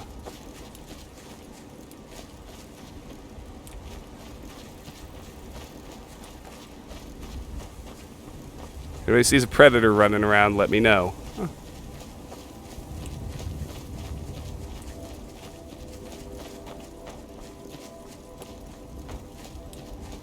Might be up here, although I think the... Oh, there it is. It is most definitely this bear.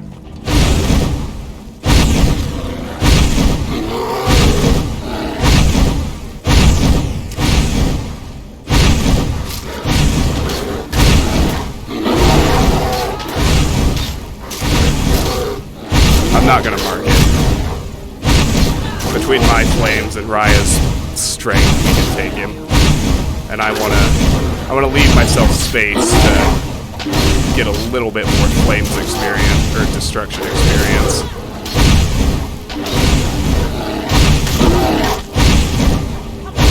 Hey, Renegade! Welcome back. Great to see you again. Not too much, we're just out here questing.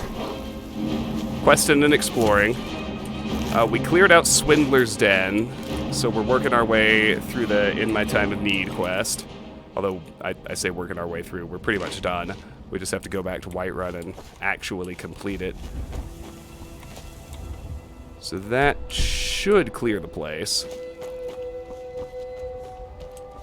Sometimes you don't get the cleared notification until you actually leave the cell. Especially if the key critter isn't where it was supposed to be, like that bear wasn't. So, don't worry too much about the fact that we didn't get the lovely clear chime just yet. We're almost done with this little exploration loop. We're going to head up to Drellis's cottage. That's our last stop before we head back to Whiterun and Lakeview Manor and do some housekeeping. Trout, my character is a Breton. I apologize to those who have already heard this a dozen times. There it goes. But I almost always play a Breton, because whatever kind of build you want to do, whether you want to do, like, my favorite, and I'm doing my favorite on this playthrough, is dual wielding.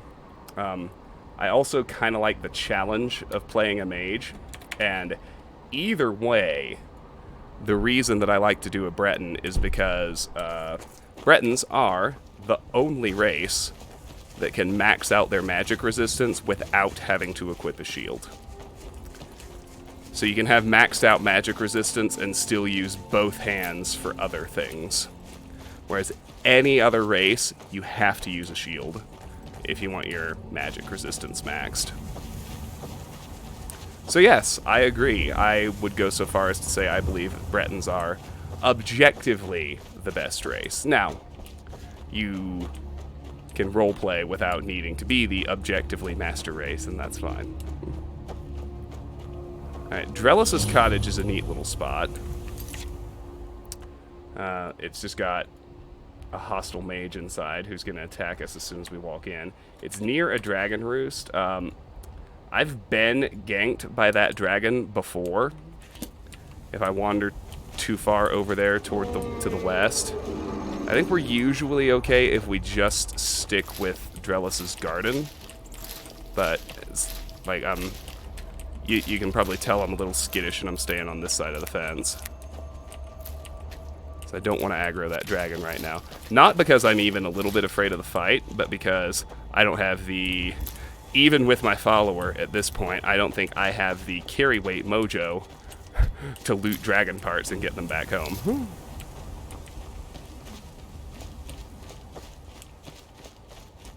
Have I ever had any issues with couriers? What do you mean? Just, like, them glitching and not showing up how they're supposed to? Because that shit happens all the time.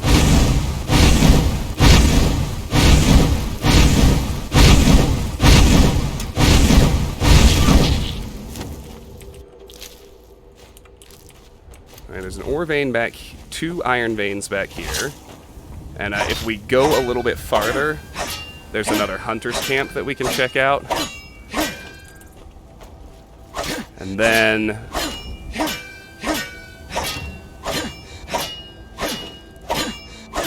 Oh, that's not actually a bug, Renegade. You have to gain a level after completing part 1. That's the trigger for the courier to show up for part 2. Yeah, I mean, maybe it's a bug, but it's programmed. The flag that triggers that courier appearing is the next time you gain a level after finishing part 1. I am absolutely positive. You can take that to the bank. Go gain a level, and then the courier will show up, I promise.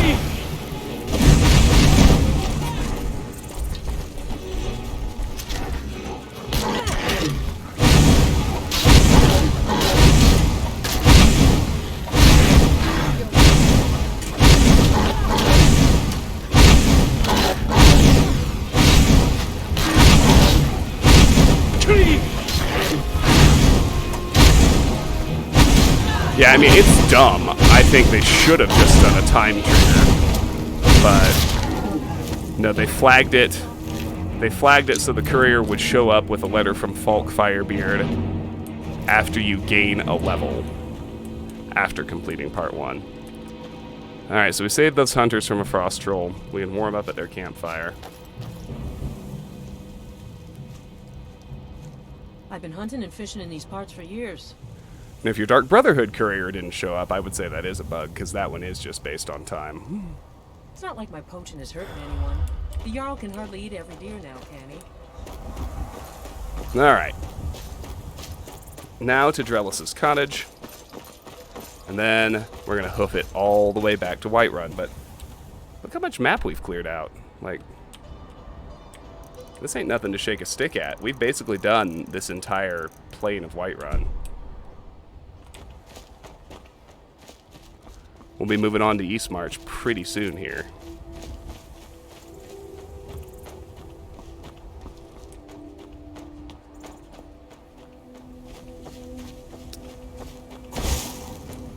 And one other thing I'll briefly mention, Drellis, being a dark elf, is resistant to fire. Since he's a mage, I'm going to switch to Sparks for the encounter with him.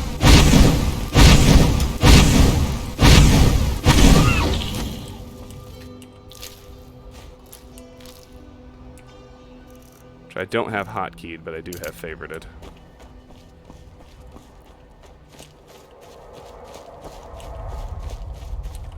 But mages are the one thing that can still really, really fuck me up. So I'm going to that, and if I run afoul of an archer. Oh, good. I still have a paralysis strike on here. Yeah, I mean, I almost always recommend PC for Elder Scrolls games, like, for that precise reason. Like, you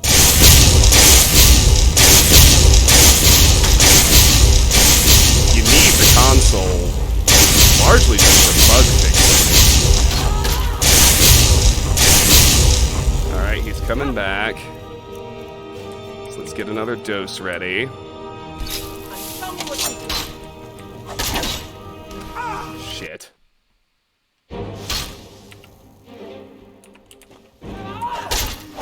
There we go.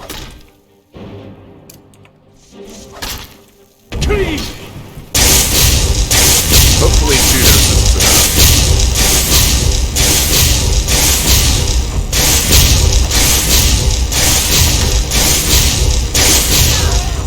And indeed it is.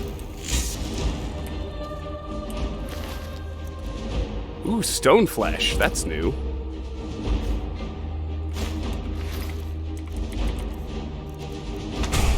Very nice. And that lovely little chime, of course, tells us that we have cleared Drellis's cottage. Which is actually a clearable location. Although, I do have to say, I think it's funny that the game acts like Drellis is some kind of freakish psychopath for attacking us, when really, he's up here doing his hermit thing in his cottage, tending his garden, and we just bust down the door. Like, he reacts. I think he's actually one of the most reasonable RPG NPCs I've ever seen. But, you know, he's crazy. He attacked us on sight. What's his problem? Well, I mean, we did bust into his house out here in the middle of nowhere. He was just minding his own business, trying to enchant some shit. We kicked in his fucking door. What's he supposed to think?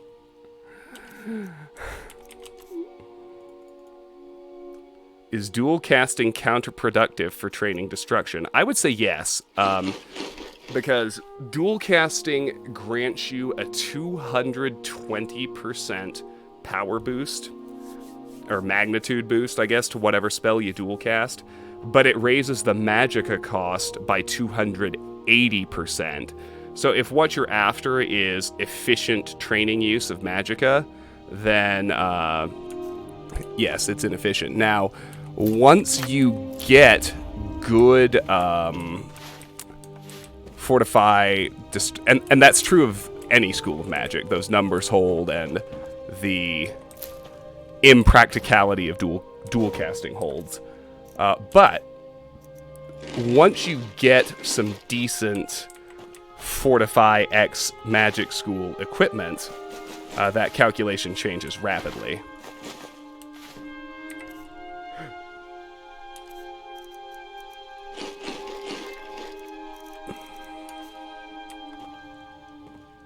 Oh, I need to heal.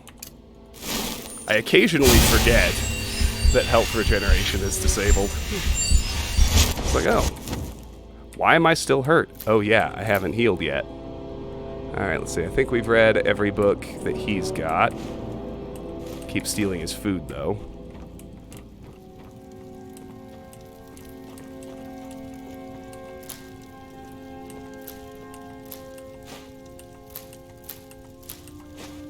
Food and ingredients. I'm here for it. How's my carry weight? 198. Okay, we'll be fine. Except I didn't want that stupid plate. Eat the grilled leeks.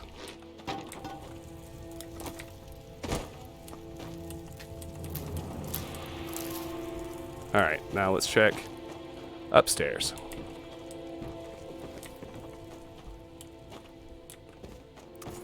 Yeah, and to be honest, the only courier system quest that really stumped me was the Wolf Queen Awakened. That's why I know that answer off the top of my head, because that quest fucked with me when I was trying to get it to work. And yeah, it turns out for whatever reason you have to level up before the courier shows up.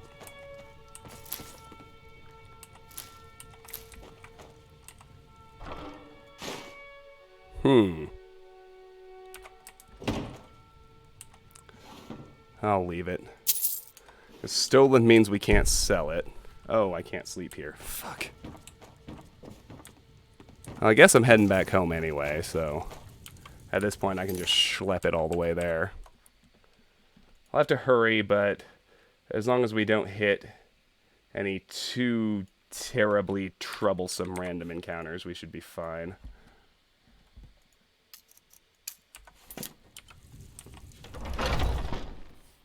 What? Did I miss Hagraven feathers?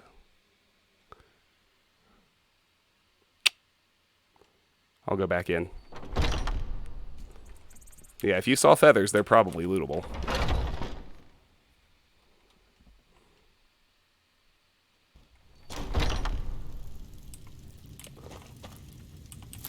I don't know, but those pine thrush eggs sure are. Oh, on the wall next to the bed. Oh, no, those are not lootable. Good eye, though.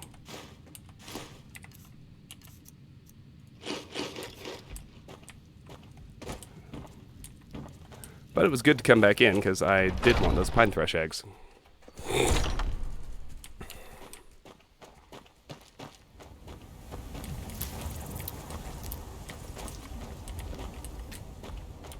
Welcome back, Alex. I don't even remember what you took a break for, but I'm glad you're back.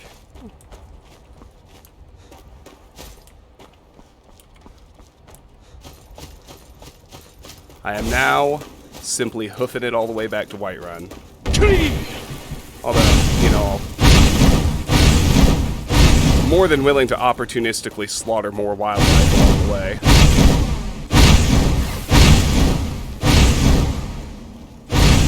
Although, he's getting a little bit close to these ruins, and I don't want to aggro those stronger. Well, I aggroed some skellies, but that's right. They'll lose interest soon enough.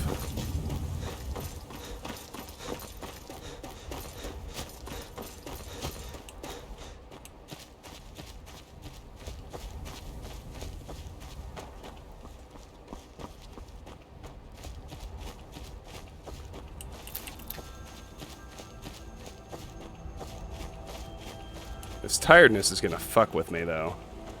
Because it's got my stamina regen real slow.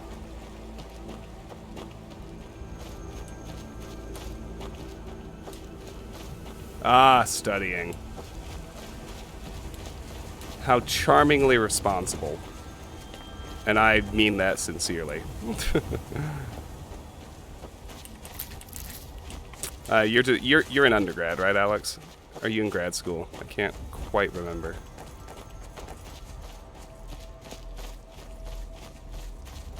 Anyway, as you can see, this loops us all the way back. And I want... You know, enough shit can happen on a run this long.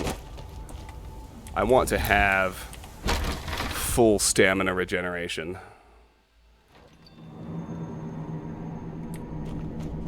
We'll head into Redderins, which should still be clear. It is. We'll rest in the bed. Rest in one of these beds and get rid of the tiredness. Who would want to get into a bar fight with me? Well, a lot depends on when in life you meet somebody, you know. I wasn't always nice. Let me think. 10 hours should be good. First year of masters. Okay. I thought you were a little mature for undergrad.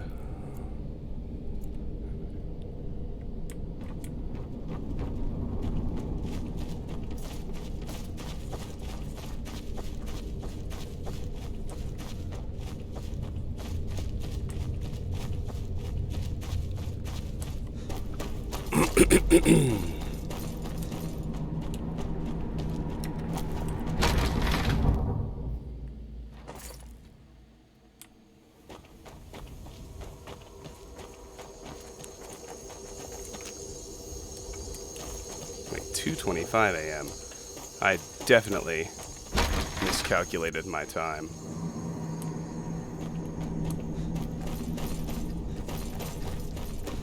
Let's sleep 4 more hours. Sometimes my math just fails. Hey, Blinky! I am in a cave. This cave I've already cleared. I'm just here as a pit stop.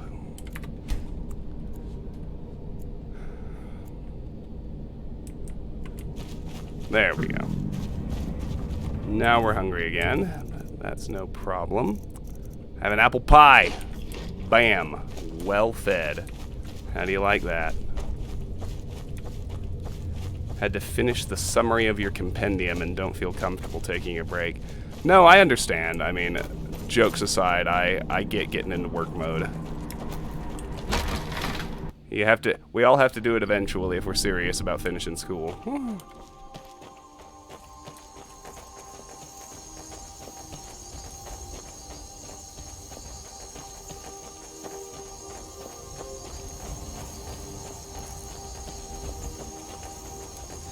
Alright. Everything's back to normal.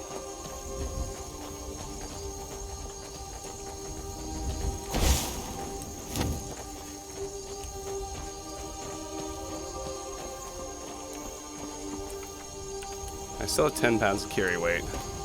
Wonder if we can bag one of these. Well, probably not if I miss like that. There's so many out here, though.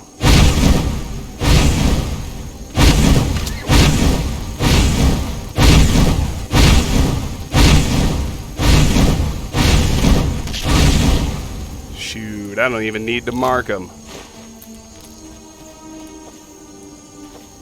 My gal Raya taking care of business.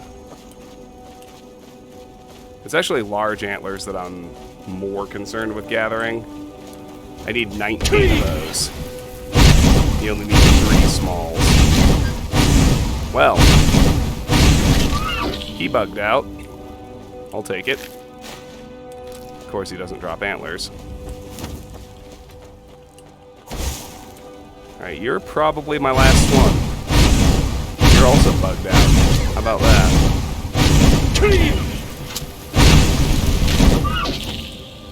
Nice.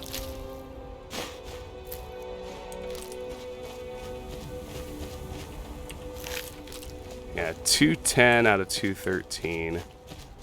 Alright, now if I run into something else I really want, I can make Raya carry some more stuff, but at this point, I think we should be good to just head to truly just head back to Whiterun. Without any squirrel factor.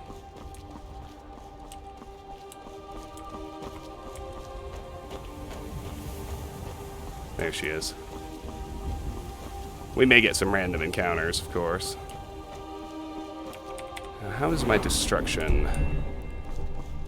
27, almost 28. Good.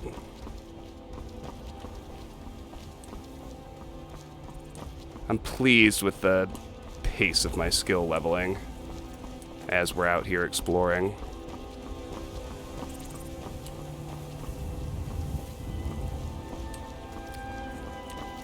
The ones I'm really concerned with the natural progression of are, oh, hello. Yep, there we go. I knew it. Fucking knew I was gonna have a dragon. It's always when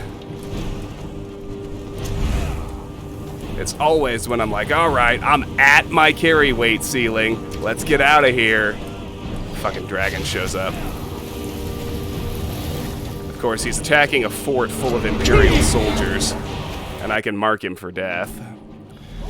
Oh yeah, no, Trout Destruction is ridiculously hard to level. It's hard on normal.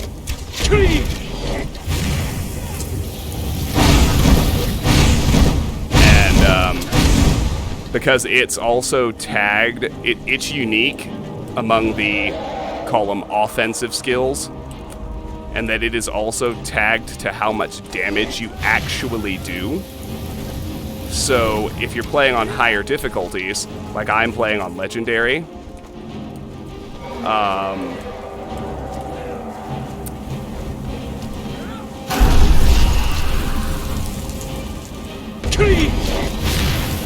this playthrough, Destruction is going up 1/4 its usual speed, which is already crazy slow, as you know.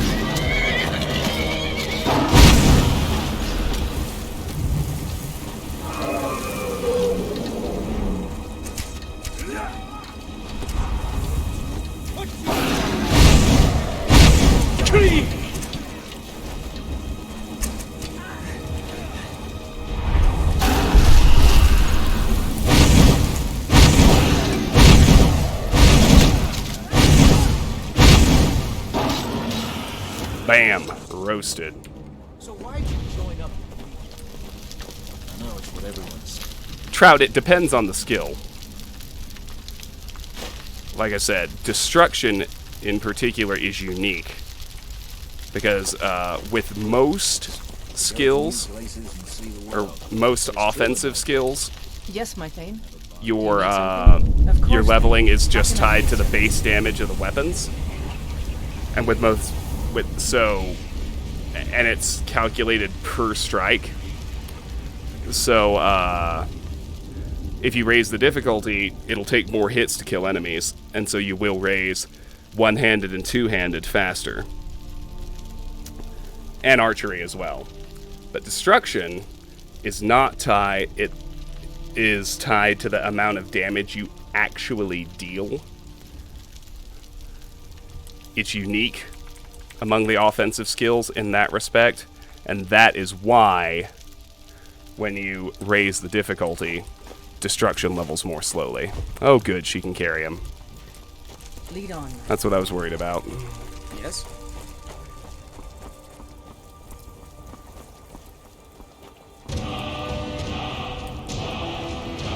So on Legendary, the TLDR of everything I just said is because we're on Legendary, Destruction levels at 1/4 its normal speed.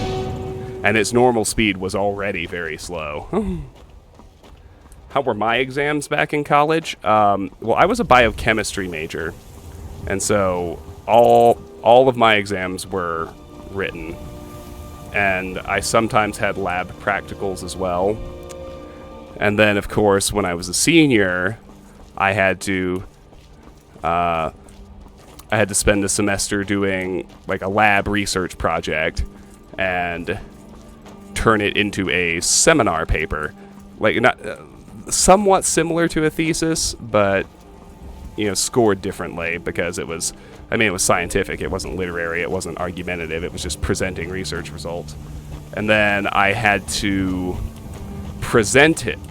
I had to present my project and my findings in an actual seminar to all of the other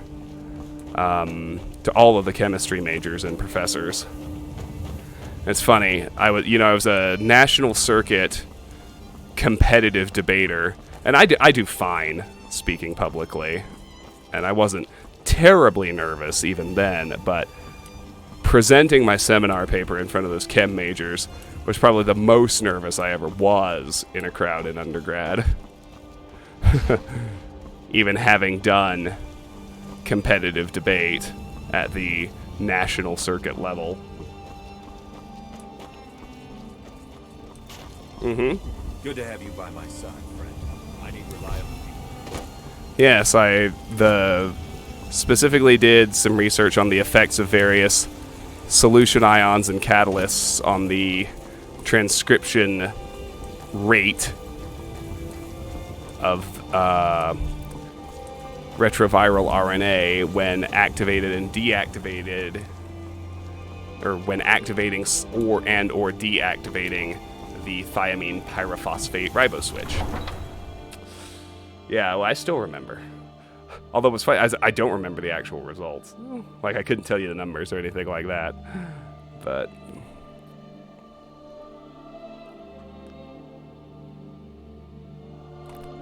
okay, we've made it back to Whiterun. So I'm going to do my actual housekeeping first. Got some good, the finest weapons and armor. I don't think I brought along much, if anything, just to actually sell. We got this vampire armor. Don't forget to check inside the shop if you I have a few, let's see, I have a staff I can go sell to Farengar.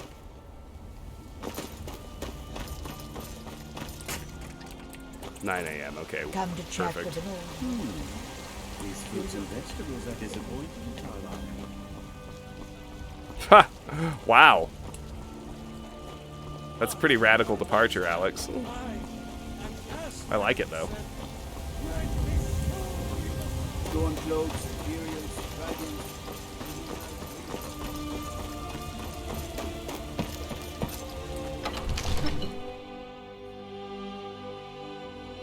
I was, in fact, a master debater.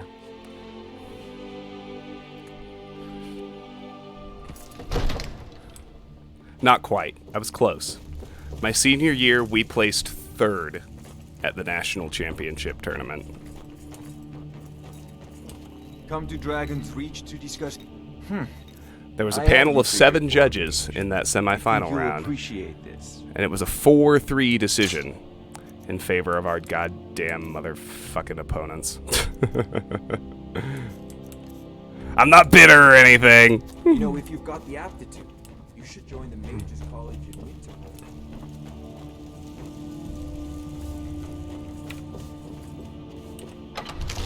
God, that was so long ago, too. That was over 13 years ago now. I can't believe it's been that long.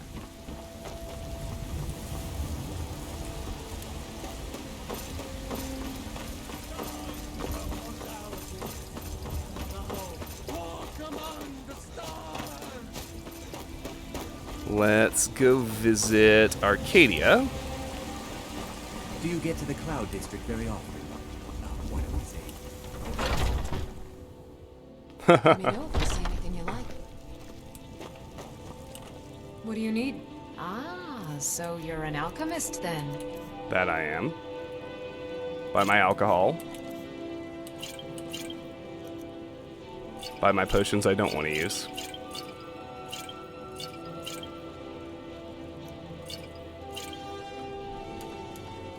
Come back anytime if you need a remedy. Now we'll visit Bellathor. You look rather pale. Got something for just about everybody in here. Everything. Oh, a bit of this and a bit of that. That's all good. I have all the amulets of Stendar I need, so I can sell him that one. I can sell him that. I can sell him that. Let's sell him this jewelry. Well, some of it anyway.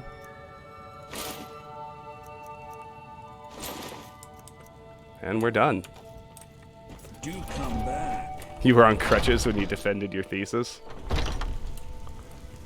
That sounds like an adventure. Okay. So that's all the housekeeping we can do without actually heading to Lakeview. So let's take care of our quest.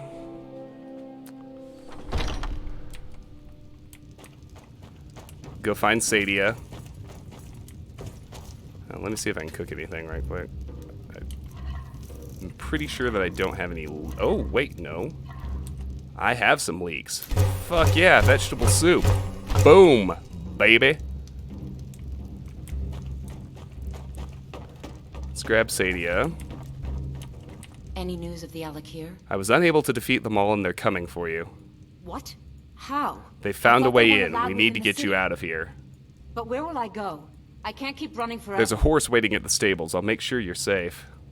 After all this, if you really think this is the only way, I trust you. Let's not waste any time. And as I mentioned, I kind of want to make little bases everywhere I can. So I've got Breeze Home. I've got it built. I'm going to go ahead and drop off the excess soup I just made and my excess ingredients in here. I trust you're not planning any trouble. What can I do for you, friend? So... Shut up, Lydia. You work for me. So I'll leave my excess ingredients and my 7 extra soups in here.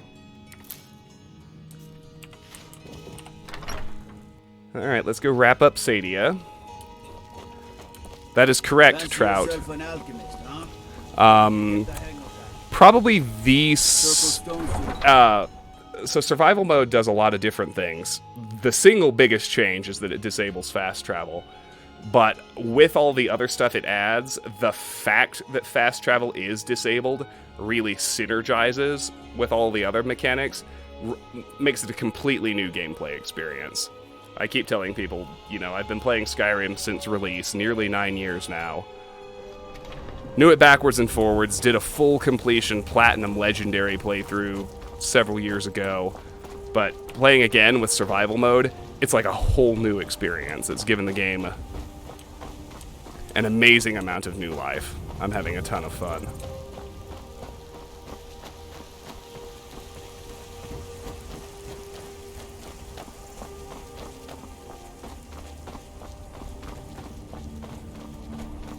Yeah, sorry, Sadia. I was able to put 2 and 2 together. You're a lying harlot, and you're about to pay the price. Ooh, hungry. Well, let's have a salmon steak. We meet at last, my dear lady. What is this? What have you done? Oh, come now. You didn't really expect to manipulate people forever, did you? Your luck had to run out sometime. Sadia captured. Now we'll take our friend here. She back won't to be harmed? Not on the way back. Well, here you go. Spend it wisely. I like If I Kamatu. may, don't allow yourself to be fooled by a pretty face. You're better than that. All right, then. And we have... Holy shit, we've completed a quest. It's been a while. After making arrangements with Kamatu, I've delivered Sadia to him. He assures me that she will be taken back to Hammerfell alive, though after that, her fate is no longer in his hands. Alright, so, let's take In My Time of Need off of my quest list. PogChamp for completing a side quest. Has it really come to this? Yes, it has. It's almost like a role-playing game now. Oh, goodness. You guys.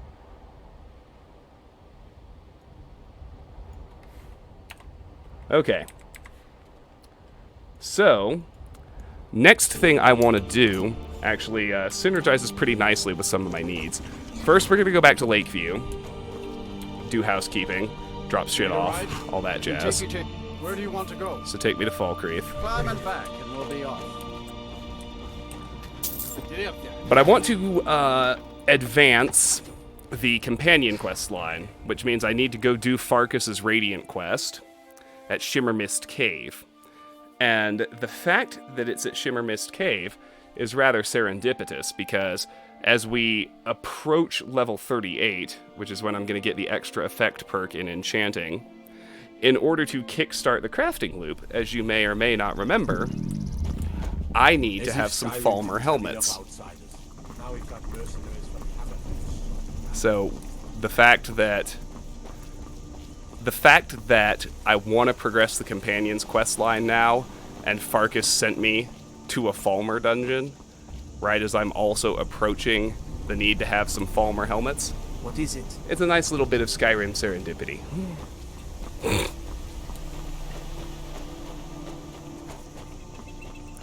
Oh, okay, Karis. Yes, do remind me. I'm curious about that myself. That is correct, Alex. I actually, when I entered undergrad, I thought I was going to go to law school, because I'd been a debater in high school. I really enjoyed it. You know, my coach bought me a copy of Chief Justice Rehnquist's book as a graduation present. And so I initially indicated that I wanted to major in political science and pre-law, and that lasted 1 semester because I fucking hated those classes. I just could not stand them. But I still love debate. So I kept on doing debate, and I say yes, I was a biochemistry major, but the truth was I was a debater in college. That got, by an order of magnitude, the most time and attention and energy from me. But yeah, then I decided I would follow in the footsteps of the old man and go to med school instead. So I switched majors to biochemistry, and I won't lie, I really, really liked being a biochemistry major. I loved the hard science. I love that I'm trained well enough to read and understand scientific journals. I love that I still know sterile technique and lab procedure and all those kind of things. And so after undergrad, I spent 3 years working in a hospital lab because... Oh, hello. I was going to say, I think we have a bandit attack. And sure enough, here they are.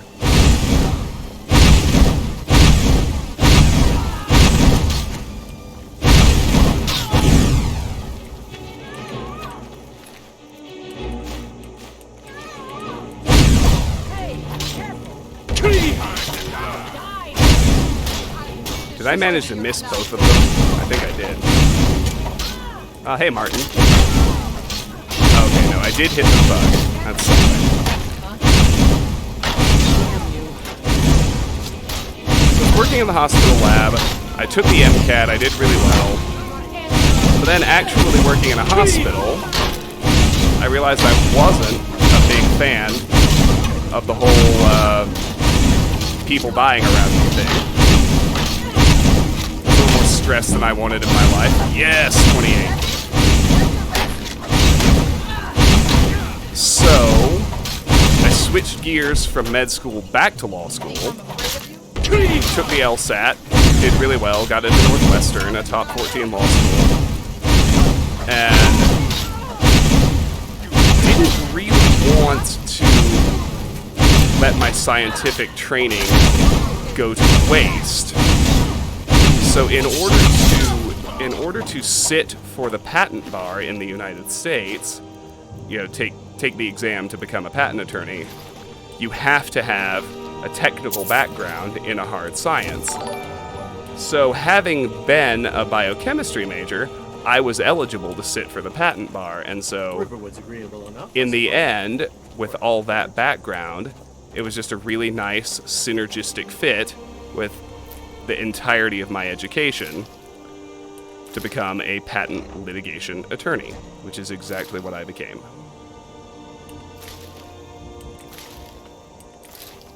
Paladink, thank you so much for the follow. Welcome to my channel. Hello, Martin. It's so good to see you. It always is. But welcome back, my friend. Check out your new mod sword. Yes, I hope my you friend. like it. Do you... Of course, Thane. How can I be of service? Alright. Give me all them smithing supplies I foisted on you. After that lengthy last outing.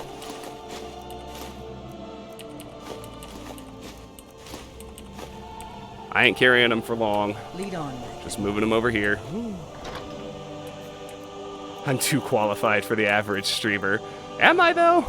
I mean, I'm unemployed. I'm unemployed and I like video games, so I'm spending a lot of time streaming.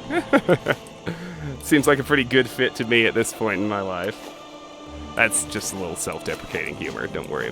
Curb, 400 biddies. Thank you so much, my friend. I'm really overwhelmed by the generosity you have been showing since you joined us. But really, thank you so much for the cheer. I appreciate it. Alright, there we go. Let's head inside. Way too qualified. I trust you're not planning any trouble. What can I do for you, friend? Alright, let me see. What else do I got? What else do I got?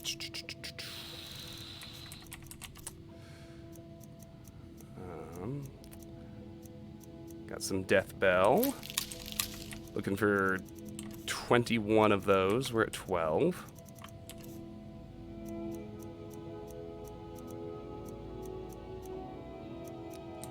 I need 20 Jazzbay grapes. I think that's literally my first one.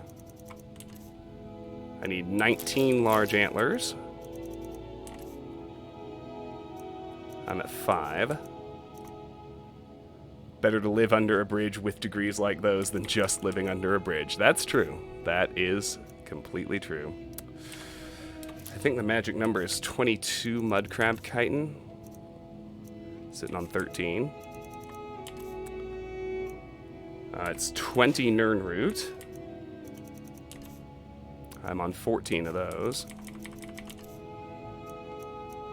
It's 20-something Saber-Cat Tooth. This is 6. It's 3 small antlers. So 2 more. I actually need 3 Taproots. So I'll stick 1 in there. I need 1 Vampire Dust. So I'll stick that in there. Everything else looks good. Amulet of Zenithar goes in there. Excellent. Alright. You're home. Let's play a game. Sure. What do you want to play? Let's play hide and Okay, seek. you stand right there and count to 10. No peeking. Ready? Go. Hairdresser's still empty. Do food next. Let's see, 6 leeks. So if I can put away 3 potatoes, pull out 6 tomatoes. I can make 6 more soups. It means so much to us.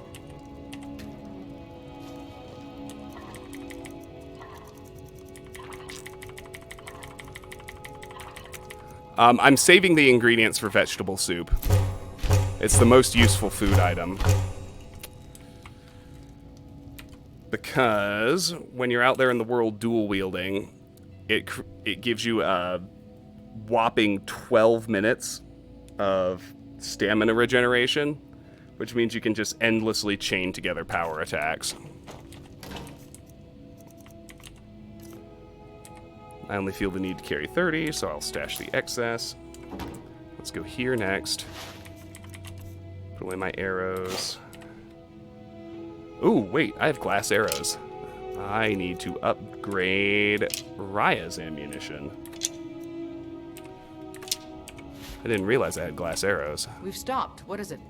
I'm at your command. Give me that dwarven nonsense. Take this, girl. Ooh, yeah. You'll like that. I know you will. Okay, let me see. Have some stuff to just sell, so let's talk to the woman. We have a cozy little profit. Here. Here, this is fresh. Let me get a meal I'll from have her as another well. meal. Take a look. Do food items get better at higher level? No, they do not.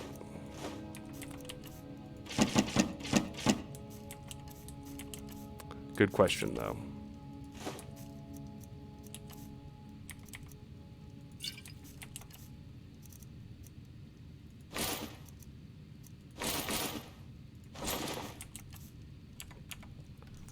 Goodbye, my love.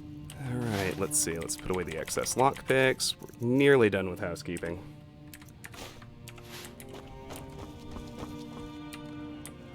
Riverwood's agreed. Let me go alchemize right quick. Let me see here. Ooh, bear claws still have an unknown effect. Let's see about that.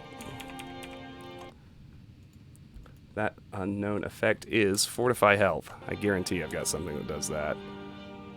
Okay, yeah, I've got I suppose. I have a little messing around with alchemy to do. Let me see. Fortify health. What do we got? There's beauty here, unmatched in all of Skyrim. Blue mountain flower. Bear claws. Potion of fortify health. Now with my B, the two missing effects are ravage stamina and weakness to shock. So let's see if I can get both of those. That would be ideal. Maybe you've already met Camilla Valerius. Ravage stamina, thistle branch,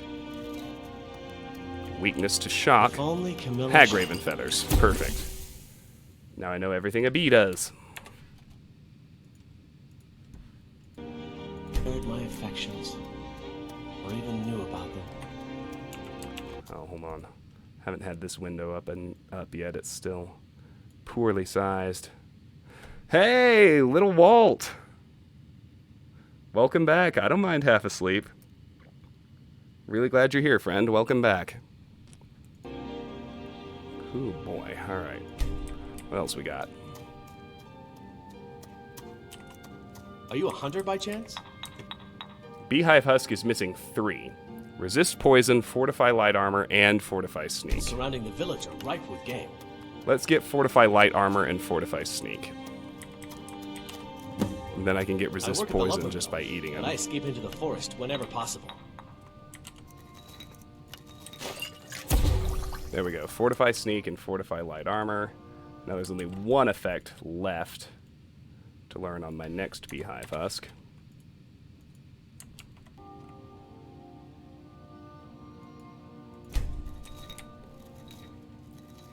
I miss Valenwood, but the wilds here are... Maybe you've met your own wife. Yeah, right.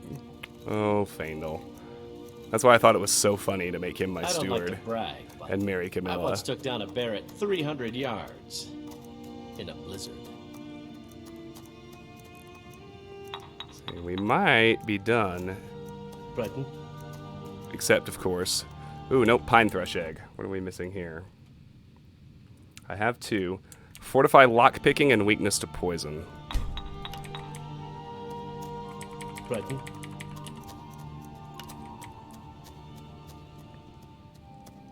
Need something? Alright, that clears up pine thrush egg. Very nice.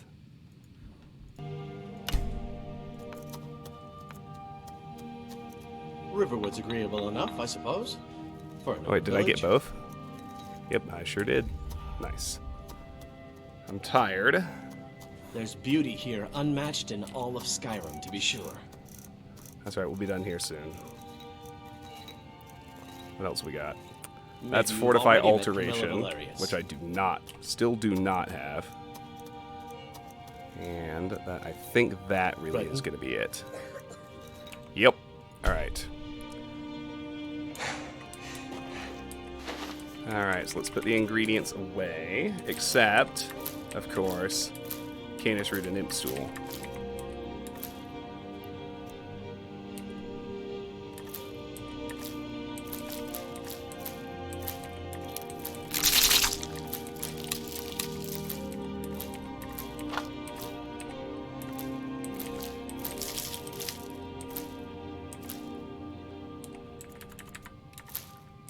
Because I can make paralysis poisons.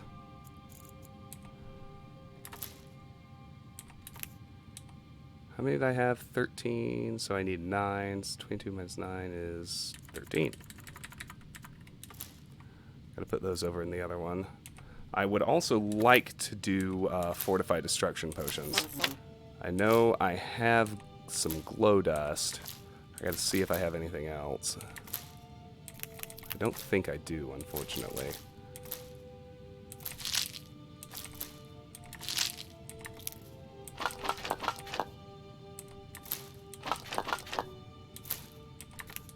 Let me check above, just to be sure. Yeah, so there's glow dust.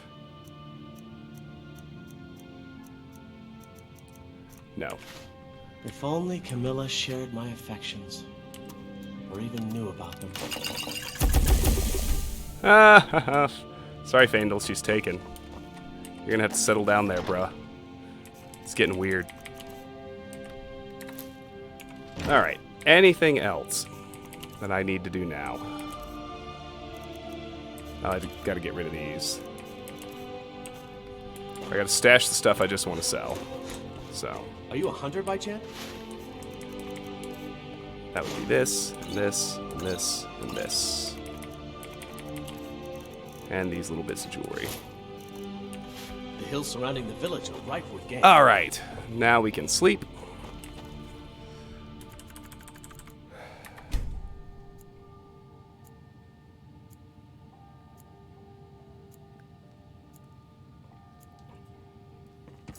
Headed back to Whiterun.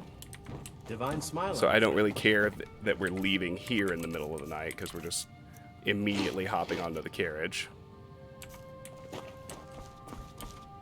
But yeah, this is a very good place for a hard save. Like I said last time, I think rotating through 4 of those is, you know, good enough. And we're going to go to Shimmer Mist Cave, tackle our first Falmer, and hopefully pick up at least 3 Falmer helmets, which we eventually need for the crafting loop. Before I do that, though, I'm going to run upstairs and use the restroom, so I will be right back. Patience, please. Thank you.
You know, it must be... It's only just occurring to me, but... Martin, it must be catastrophically early for you to be tuning in at 10:15, 10:30.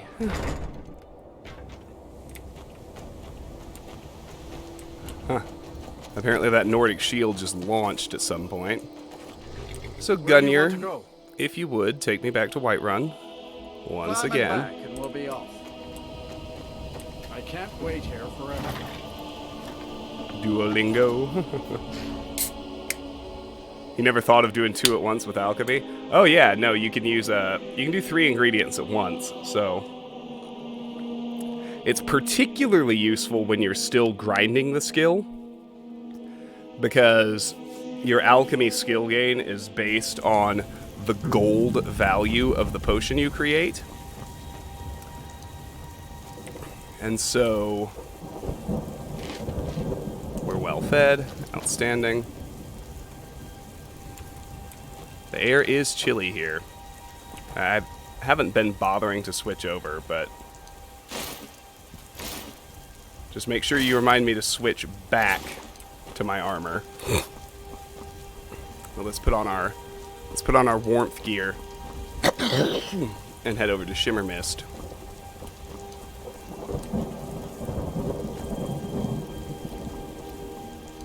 So we're actually doing another quest.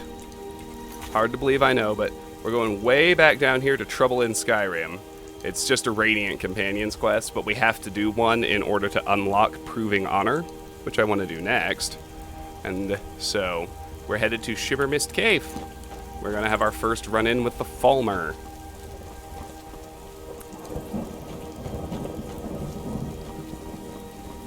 Which is difficult. And then, of course, I'm going to go to Dustman's Cairn, which wouldn't be hard. Draugr wouldn't be hard, except, and, you know, rant about this a lot when we're actually doing that quest, but, If we kill the dragon once, I don't get to use Raya.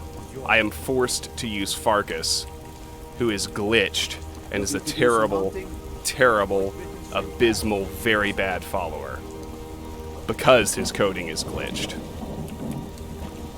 Be glad you're here in the city and not out in the river. But Marked for Death should still allow us to endure.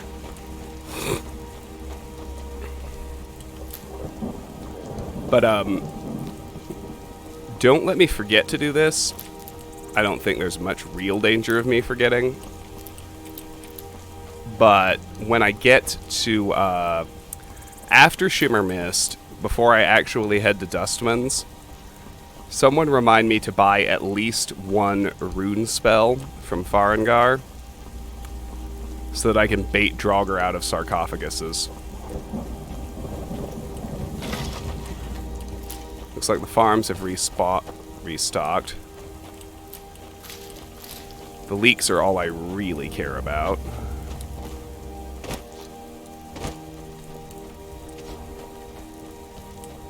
Oh, well. Only some of the farm has restocked, which is actually really weird. That's freaking bizarre. Does Shadow Warrior only trigger when you're in combat?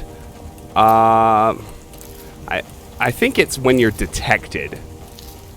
So, I think it also works if hostile enemies are searching for you. But it does not trigger in the absence of hostiles. As you know, I haven't really studied up on the more involved cooking recipes. I don't even know if you can use eggs. I would assume you can. And I would assume it probably consumes salt. But if we find another cooking spit any reasonable time frame, I will let you know. Important deliveries to make. No time for chatting. Yep, I've got my warm weather gear on, and we're already chilly anyway. So, Shimmer Mist is up this path here.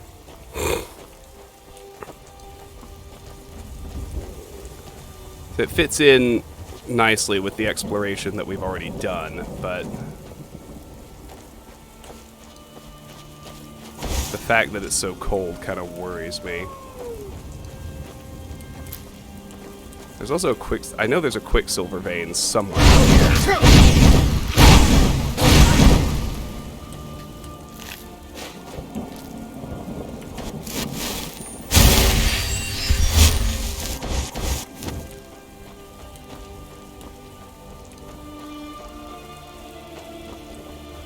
I don't want to hunt for it too aggressively since we're cold and getting colder, but on the other hand, Quicksilver is pretty rare and pretty valuable. Here it is.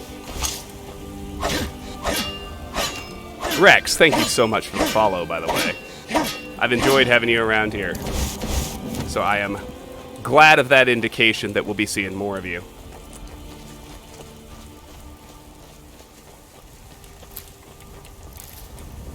Eggs are not a usable ingredient, full stop. See, that was my guess. I didn't know of any recipes involving eggs.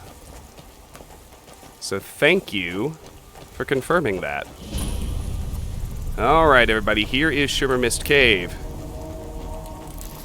Gotta hope there's a way to warm up inside, because, ooh, I do not want to be fighting Falmer with slowed movement speed. That's very not good. But, you know, I have enough paralysis poisons. I'm not too worried.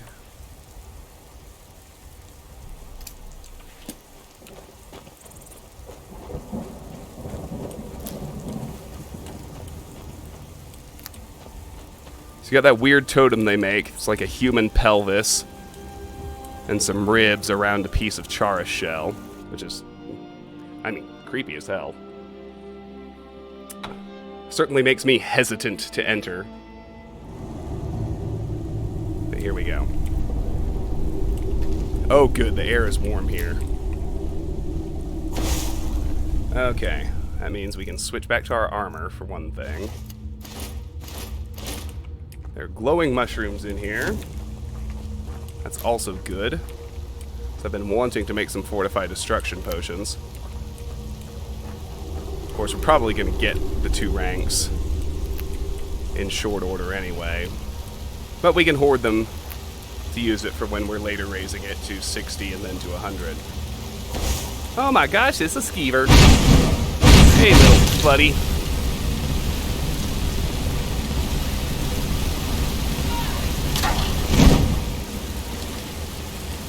That's right. Good point, Curb. A Hearthfire added baking to the game. Didn't exist before. And it added a whole slew of new recipes, and there's a good chance that some of those do use eggs. That would be worth looking into. I could have sworn there was something down here, but I guess not.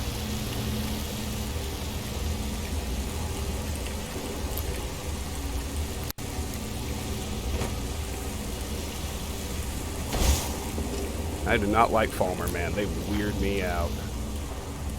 I mean, they're really well done. They've got such a good creep factor.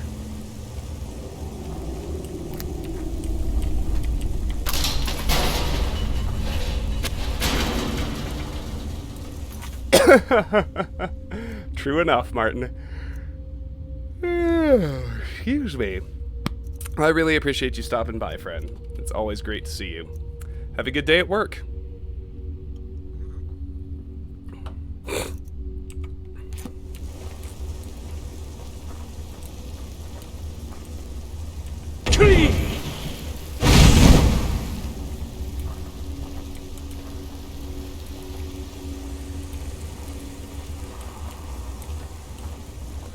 The Charis? Yeah, Charis are freaky too.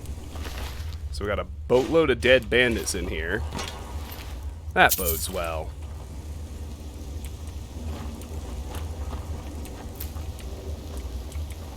You're trying survival mode? Good, Curb. Let me know what you think. I mean, make no mistake, it's hard. But it's good hard. Fun hard.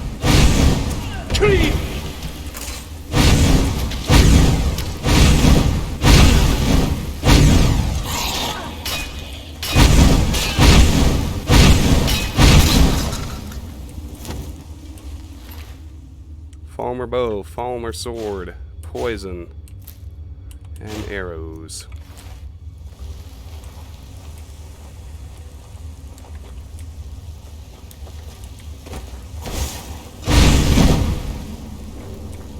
Typically when you see that, it means there's one inside this tunnel, but he doesn't want to come out. elven gilded armor. I believe that as base armor, that is better than scaled. In fact, I know it is.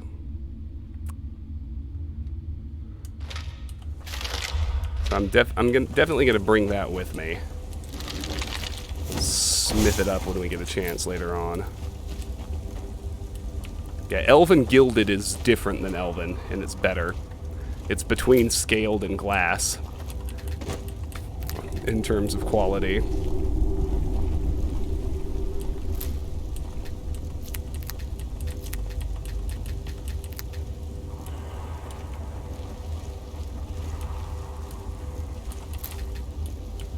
Well, we got a boatload of glowing mushrooms. That's certainly not a bad thing.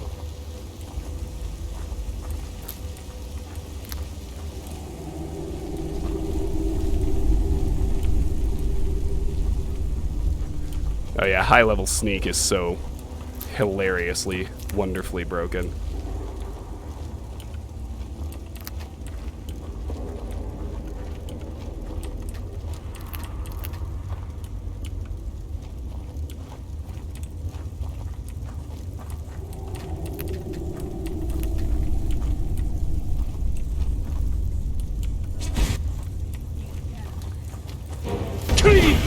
Gloom Lurker. These things are serious business.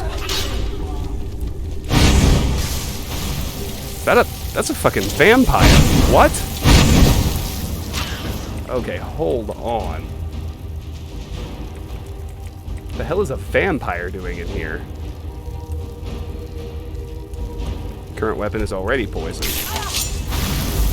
Oh, you sit down. Start there.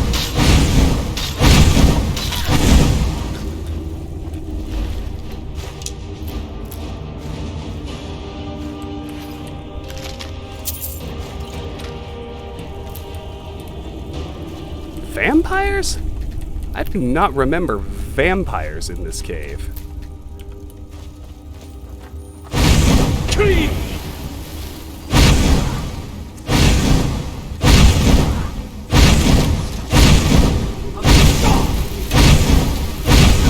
I don't feel like contracting the vampire disease in here. Sorry, not sorry. Fuck off.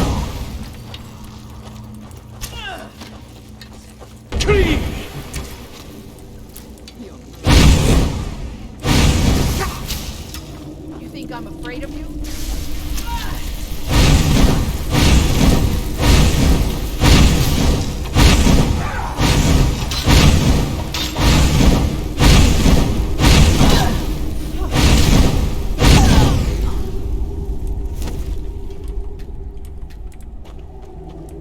Where the hell did the body go?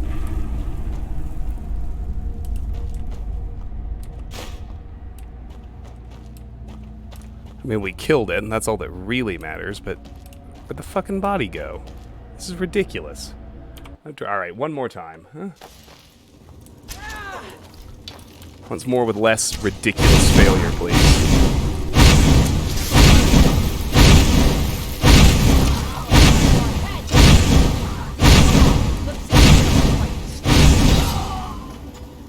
Alright, there's the body.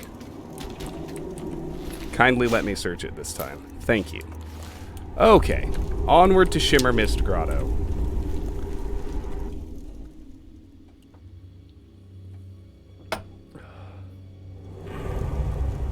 Oh, I know what that was. It wasn't a bug. There's a random encounter where the game will spawn a vampire if it's near sunrise, and the vampire is trying to find shelter from the sun and will run to the nearest cave. That's what that was. That vampire managed to get out of the sun, only to make the very stupid mistake of attacking me. So here we are in Shimmer Mist Grotto.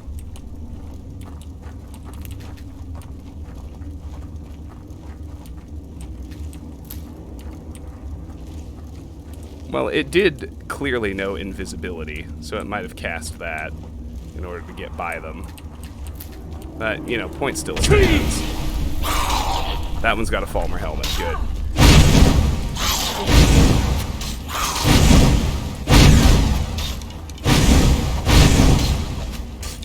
I wish he'd quit shooting me.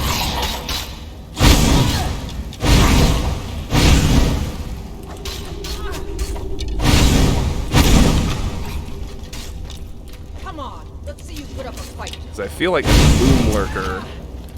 Gloom Lurker is tough enough to do, like, clearly really, really serious damage to me.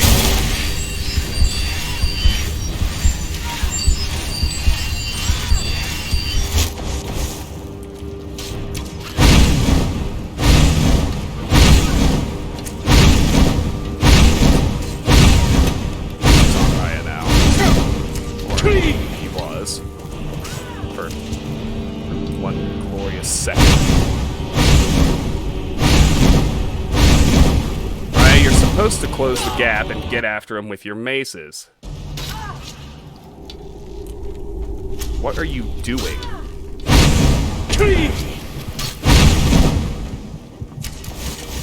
Sitting back here taking pot shots is not what I hired you for. Alright, we're hungry and we're tired. That's awesome.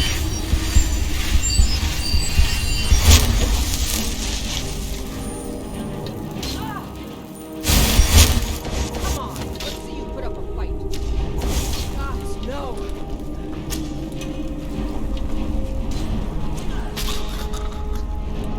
I say, bitch, you aren't an archer. It is not your specialty. My Falmer helmets are what we need. I need a total of 3 of them. There's one.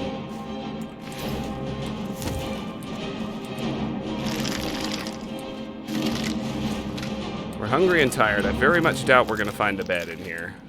Unfortunately. There's a dead goat. But I can't eat. That's something.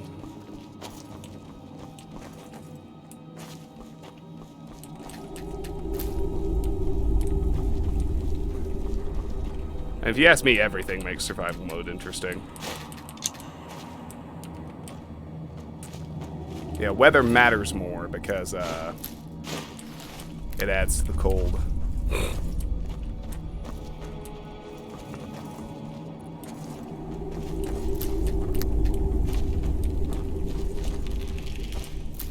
Alright, we got Charis up here. I hear him. Chitter chitter. Not a fan of these things either.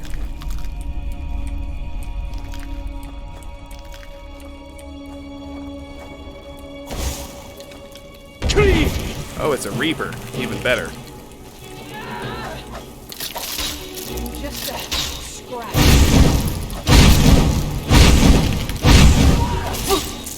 God damn it!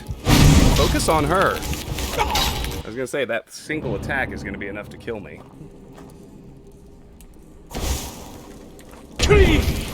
I am sick of Raya slacking. Do your job. Get in there and meat shield like I hired you to.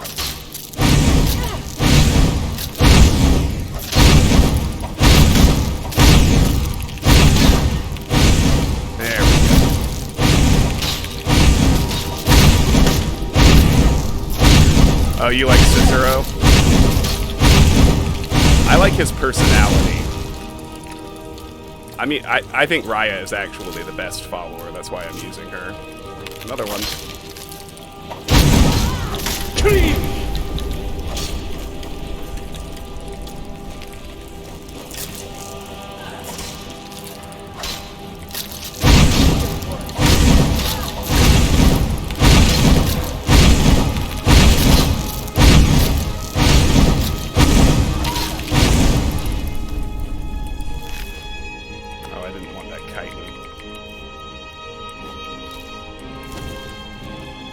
Alright. Loot this room.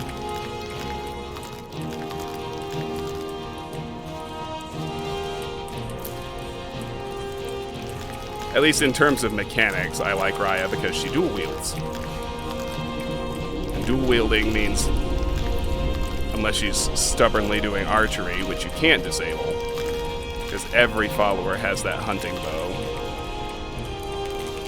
that you can't even see in their inventory with trying to pickpocket. Yeah, Cicero's good in a fight, and I do really like his personality and all this dialogue. Cicero's good news. There's a Reaper.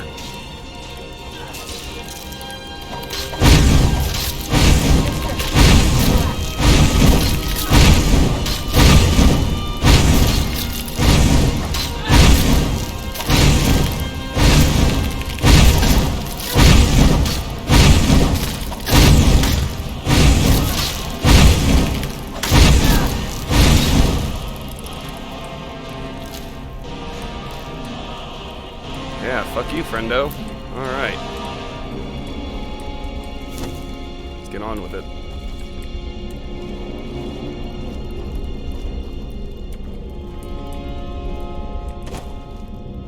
So I definitely hear at least one more, but let's get down here. Search the skelly, get all the eggs.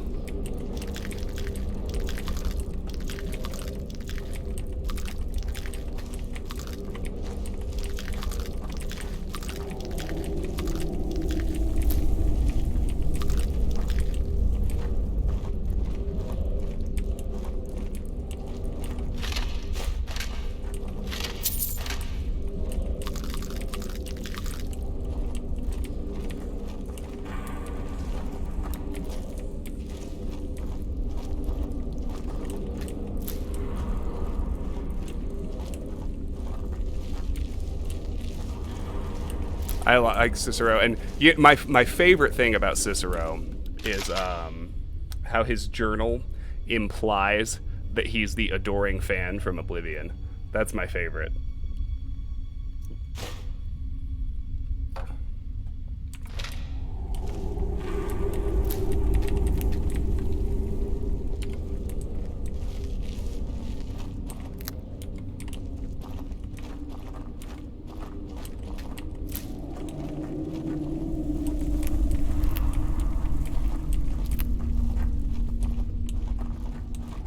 Oh, Dwemer architecture.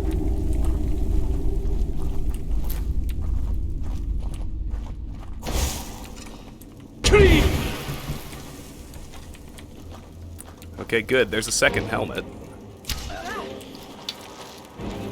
Don't do archery! For fuck's sake, woman! Get in there so I can get in there.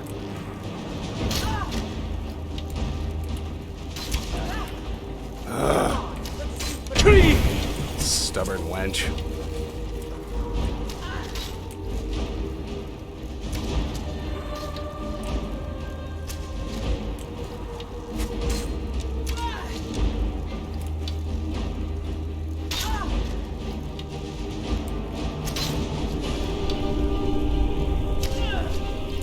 Oh well.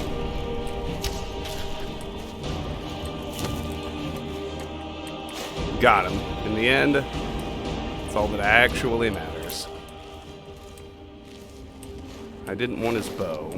Come on now. But I do want his helmet.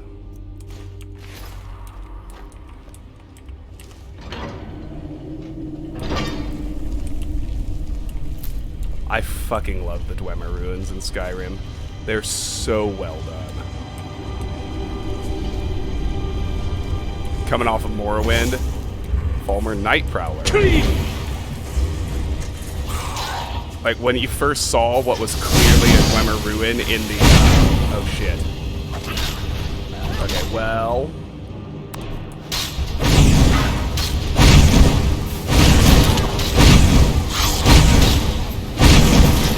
Definitely gonna need to hit both of these. Oh, fuck me. Don't step into the steam breath.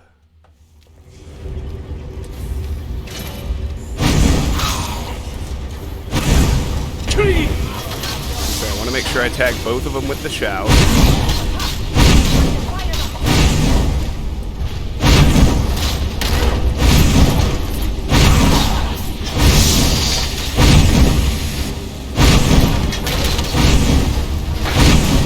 When I saw, like, the modernized, stylized Dwemer ruins of Skyrim trailers, I got so fucking hyped.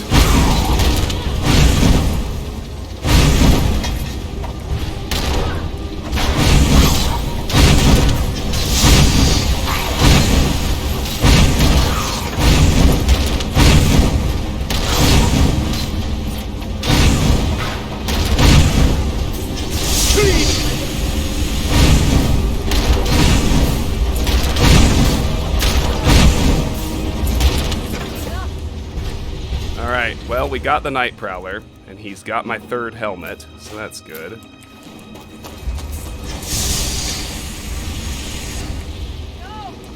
I was gonna say that. Now, I believe that these guys are actually a bit vulnerable to sparks.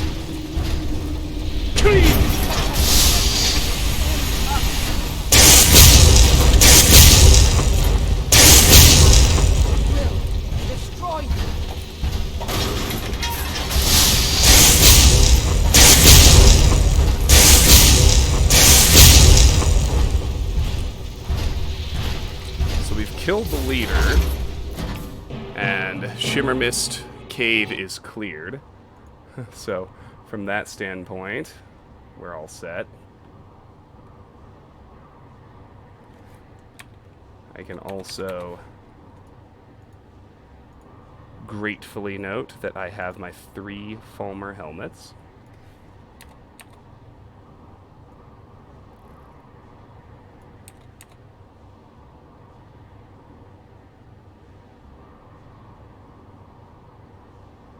I might actually only need 2. But, nah, no, 3 is right. Good.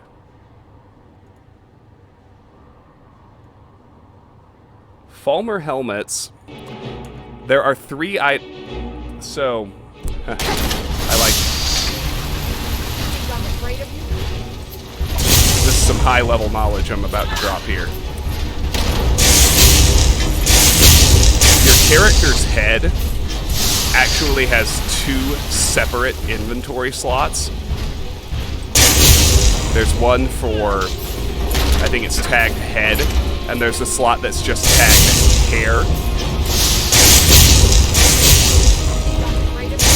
Nearly every piece of headgear in the game occupies both slots.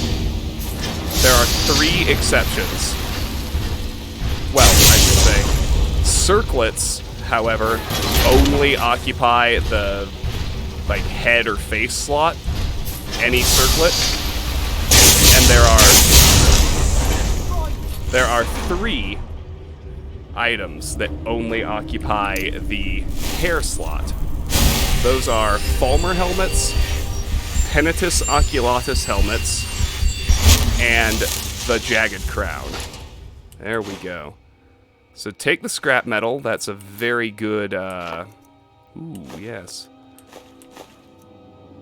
So, the Dwemer scrap metal can't be smelted, but the strut can. We need 10 cogs later, so I might as well grab one. And dynamo cores we can actually use in the Atronach forge. Let me see. Gears and gyros and levers are useless. There's another cog. We eventually need 10 cogs for a quest. If you're wondering why I'm grabbing those, that's why. This will be the boss chest. Holy shit, a glass bow. Well, that's better than the elven I have at home. There's 2 more cogs. That's 4 total. And naturally, it's too much for me to carry. Thane. Of course, Thane. How can I be of service? Raya, if you would, please carry the cogs.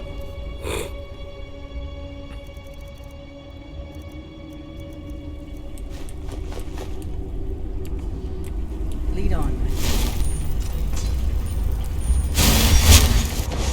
Anyway, that was eventful, but we got through it. Got what I wanted while I was in here, which is awesome. Yeah, so the point is, when I'm doing my crafting loop, and I'm stacking up Fortify Alchemy and Fortify Smithing enchanting effects, I can put on a circlet and a Fulmer helmet at the same time and double the magnitude of the enchantment. Lone Wonder, cogs are for, no, it's for the, it's for Arniel Gaines' quest at the College of Winterhold. The cogs. He needs 10 in one of the stages of Arniel's endeavor. I think it's actually stage 1, but I can't remember for sure. And Lone Wonder, unfortunately, followers will typically not go beyond their stupid little hunting bow in terms of equipment they use, but they will use stronger arrows. So that's the way you can boost their archery damage. And there, we are done in Shimmer Mist Cave. We can go hand in Trouble in Skyrim. Before I do that, I'm gonna go ahead and make another, like, beeline pit stop to Lakeview to offload and do some housekeeping. Because, unfortunately, and I mean unfortunately, we aren't going to be able to use Raya in Proving Honor. She's going to get booted, and we're going to have to use Farkas. And he's terrible. He's just so fucking awful. But we have to use him.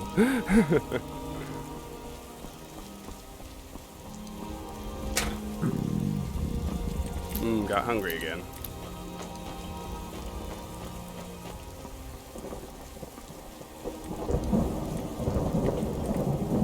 Well, might as well fix that, right?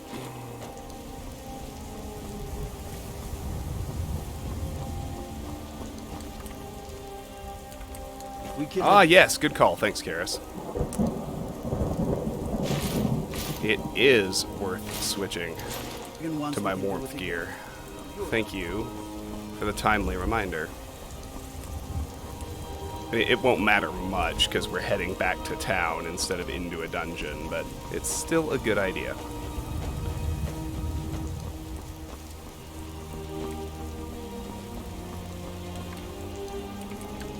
Now I remember. You're the new member of the companion.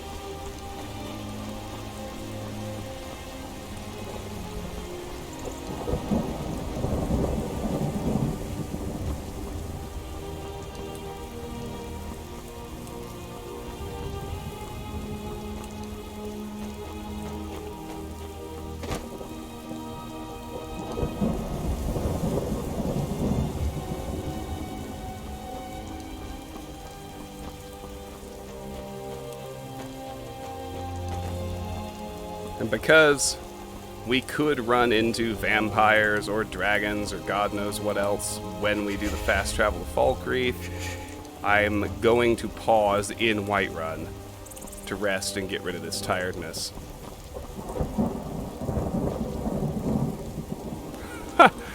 Curb, I'm really glad. That's a really good thing.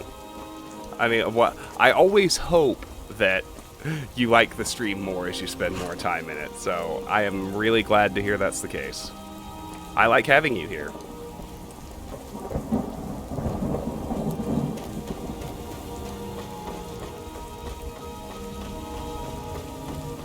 That is correct, Renegade.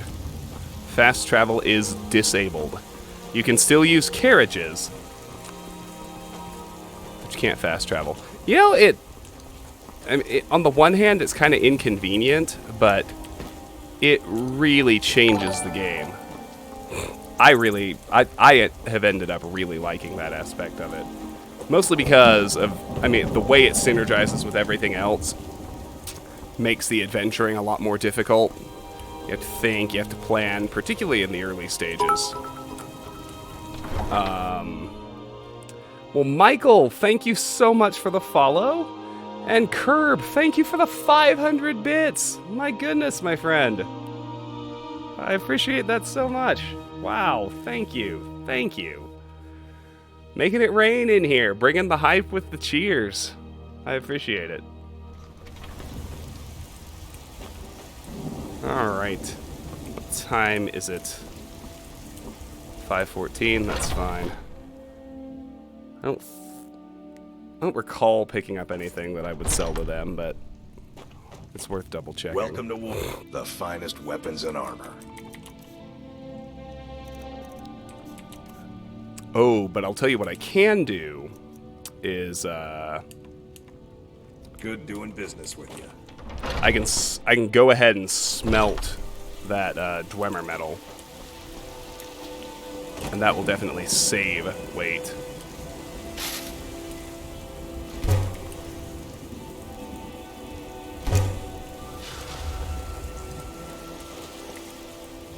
Now, I think I can actually take back those cogs. Yes, my Thane.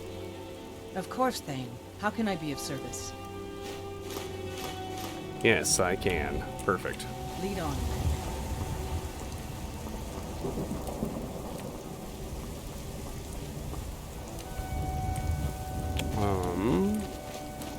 Let's see, we'll go visit Bellathor. He may well not even have restocked yet, but we'll see. Take a good look around. I'm sure you'll find what you're looking for. Everything. Some may call this junk. Do come back. Yeah, so anything that I have that's for selling is just gonna languish in my inventory for now. Not that I'm exactly hard up for gold. We're at 45,000, for goodness sake.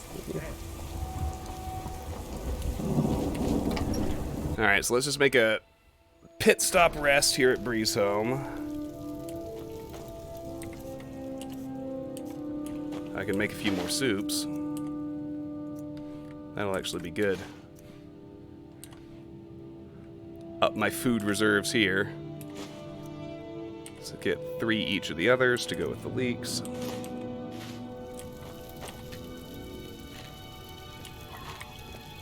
Go ahead and make 3 vegetable soups. Leave those here as well.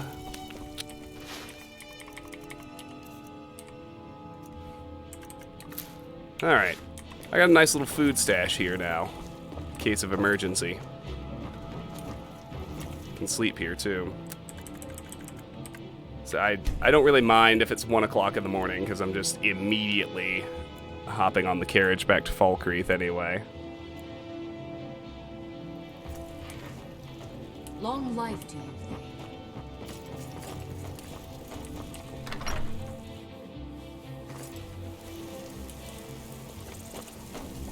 Was trouble in Whiterun, and I'll hold you to the Dragon's Reach dungeon, my... The air is very cold here at night. Good to know, I suppose.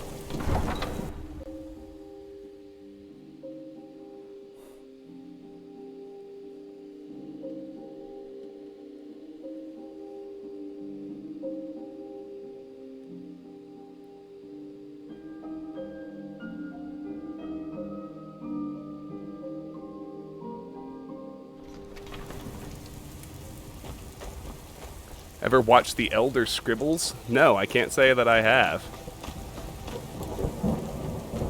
That's a very clever name for what I surmise is a video series about Elder Scrolls games, though.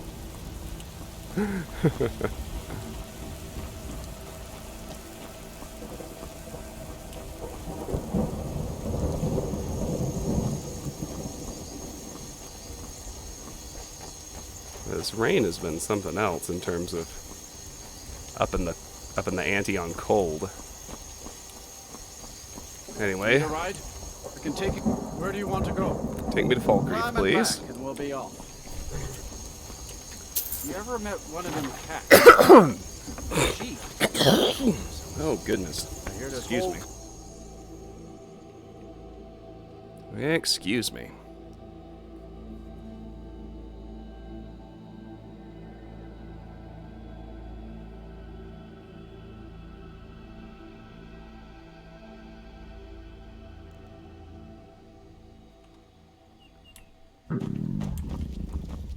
Hey, you mix potions, right? You hungry, Dave? We're hungry. Better, but still peckish. Well fed. And actually, I'm carrying a bunch of shit to sell. Let's duck into Grapevine Goods right quick. See what kind of deal we can make. I can't believe we let provincials like you wander Skyrim. Well met. Trinkets, odds and ends, that sort of thing. Alright, let me see. That's for sale. I don't think anything else there is, or there.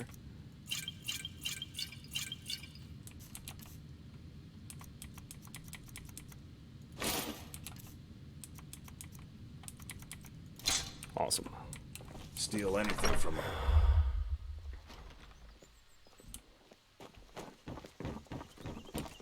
Well, I will be sure to check it out. You're the new member of the companion. At some point, Renegade. I love Elder Scrolls content. Hail, companion.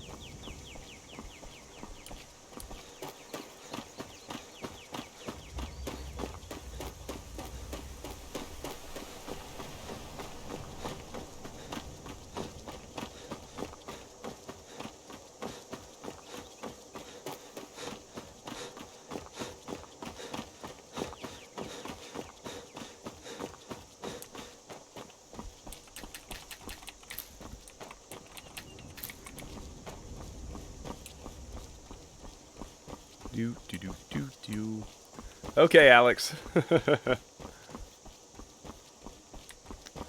Take care. Have a great night. It's about 11:30 here. I usually try to knock off around midnight.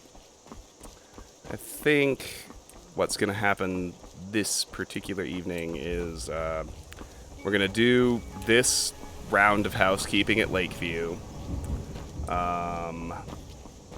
We will go back to Whiterun, hand in Trouble in Skyrim, get ourselves to Dustman's Cairn, the dungeon where Proving Honor is focused. I will probably leave it to actually do Proving Honor at the start of the next stream.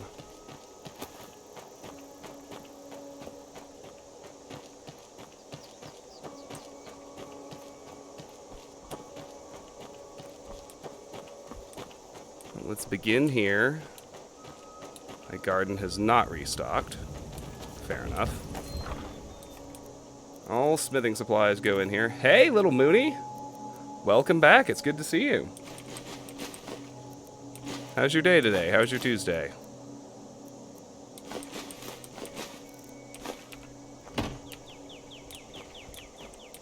Oh yeah, good call.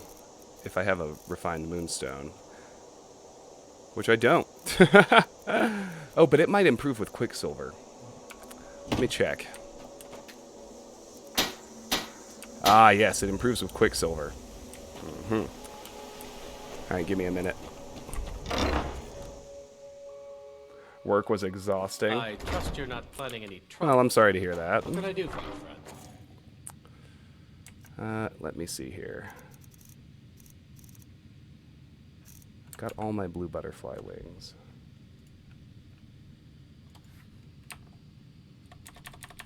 I've got all my grand soul gems.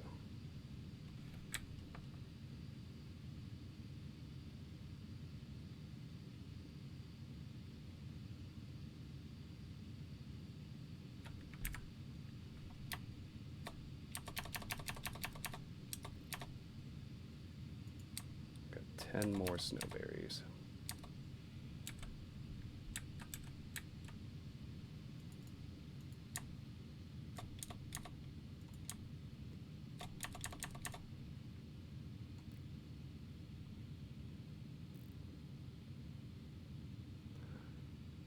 So, just how short am I? Well, let me check.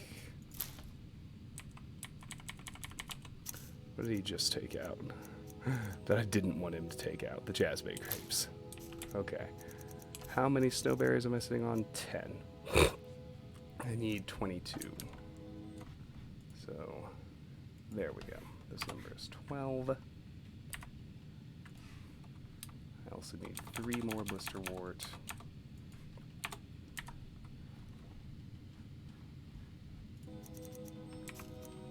Okay, there we go. And I need 7 glowing mushrooms in here. I can take those off this little list. Goodness, come on now.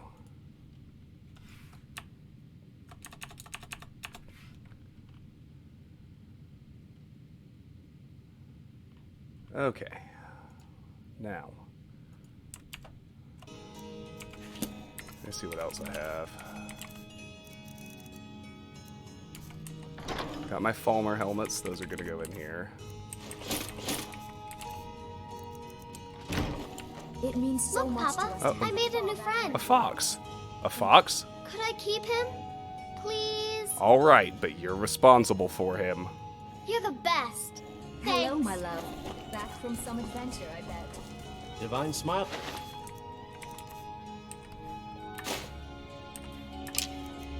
We're also going to sub in the glass bow. Elven bow out, glass bow in. New friend. Now this elven bow, I believe, is stolen. So we're just going to have to drop it over here in shit to eventually sell. Now I've got some unenchanted jewelry just sitting in here. And by that I mean literally one necklace, but that's okay. Yes, my love. Let's stick that in here. While I'm in this, I'm finally starting to actually think about my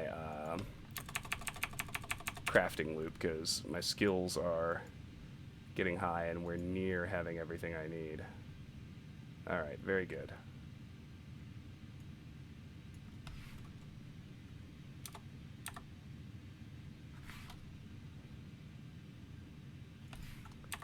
I actually need 2 vampire dusts, which I had forgotten. That's right, I need one for Perryeite's quest as well. So I think I've got one. Yeah, there we go. Alright, good. Let me put in the Dwemer cogs, because those are for later.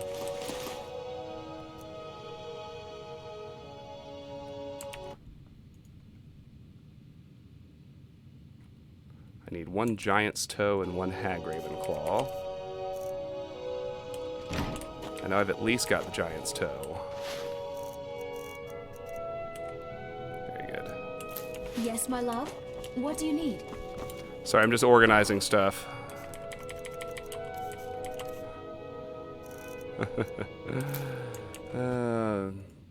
Somebody was, I think it was ZJ, was talking shit a while ago about how every time he comes in here, I'm just organizing my inventory. It's like, well, yeah, I mean, it's Skyrim. You have to. There's not really any way around it, you know? Let's see.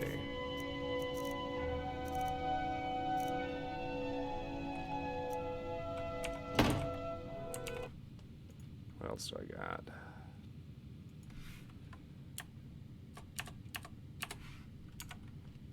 I just put in the giant's toe, right? Gosh, I'm not thinking straight. Yeah, there it is. I need 2 briar hearts and a void salts if I can. Get out of the way, Raya. Be careful. I don't have any briar hearts.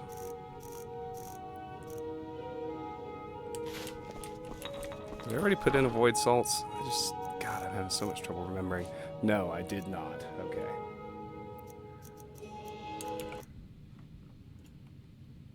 What about juniper berries? I did not, and I need 1 set of those. Which I'm pretty certain I do have. Yes, there we go. So 1 juniper berry in there. What do you need? It's just, I decided to switch priorities on this playthrough. So in the first one, if there was something you eventually need to turn in for a quest or what have you, I prioritized hoarding it. And this time around, I have decided to prioritize actually raising the crafting skills first. And so, I'm now thinking about, I'm now intentionally storing all of the alchemy ingredients that I will eventually need, but I'm still holding on to smithing supplies for use in actual smithing later on. Just if you're wondering what's happening here, or it seems bizarre, that's what's going on. Right, how many goat horns do I have? 'Cause I need 87. Okay. I don't have enough. I need 19 large antlers. I've got, what, 5? I need 24 slaughterfish scales. I have 5. I need 30. I only need 32 straw. I guess I'll just leave the extra in there, though. I need 12 horker tusks, and I have 9. I only need 16 mud crab chitin. So I can actually pull 6 out.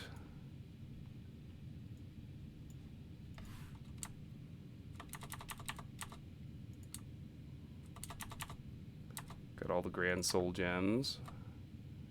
I've got all the amulets of Stendar I need.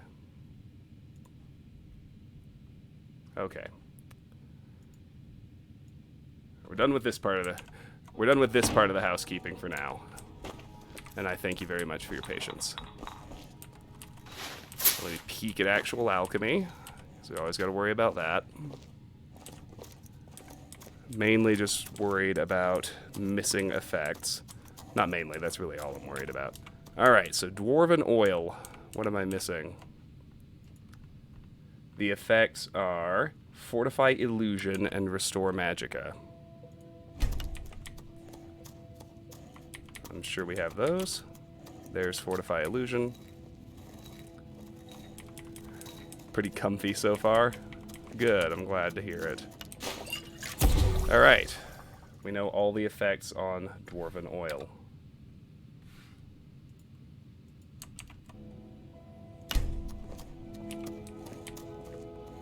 Next up,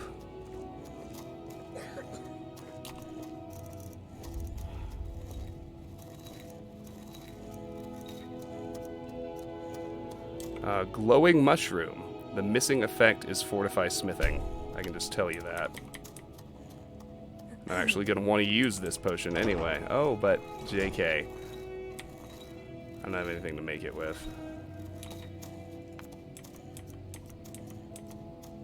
Human flesh. Okay, so I'll save the first effect that I can learn from eating. The other two are Restore Magicka and Fortify Sneak. So let me grab those. Fortify Sneak and Restore Magicka. Yum. Oh, wow. We managed to get damage health as well. Neat. Alright. That's all the effects on human flesh. Dilly dilly, as they say.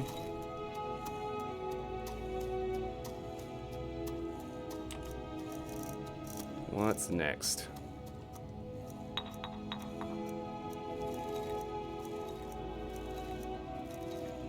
Fortify Alteration, which I'm pretty sure I still do not have. It's a very rare effect. That might be everything. It is. Except, of course, for paralysis. So, let's take care of that.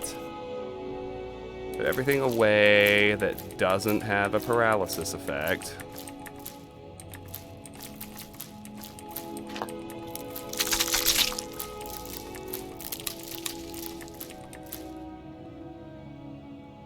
Ooh, yeah, I'm gonna make 1 potion of Fortify Destruction, too.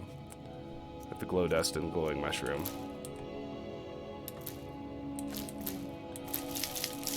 We'll use it in Dustman's Cairn later on.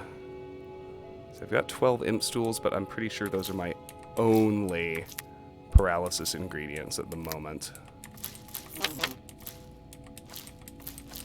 I will double check just to be absolutely certain, but yeah, not seeing it.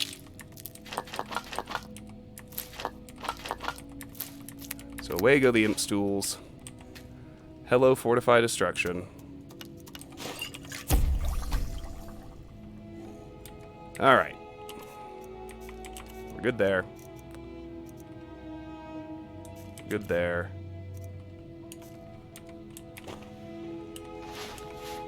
Can I sell you shit? Have I tried? It means so much Money. to us to we have a cozy little profit. Oh, a bit of this and a bit of that.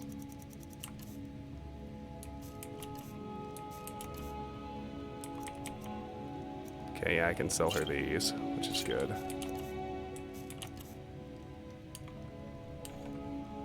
Goodbye, my love. Might as well pick one other thing and go ahead and sell that to her too. That's fine. Hello. Oh, a bit of this and a bit of Just to that. fully tap out the gold reserve, you know. Alright, what else am I carrying now? Goodbye, my love. Put away my excess lockpicks.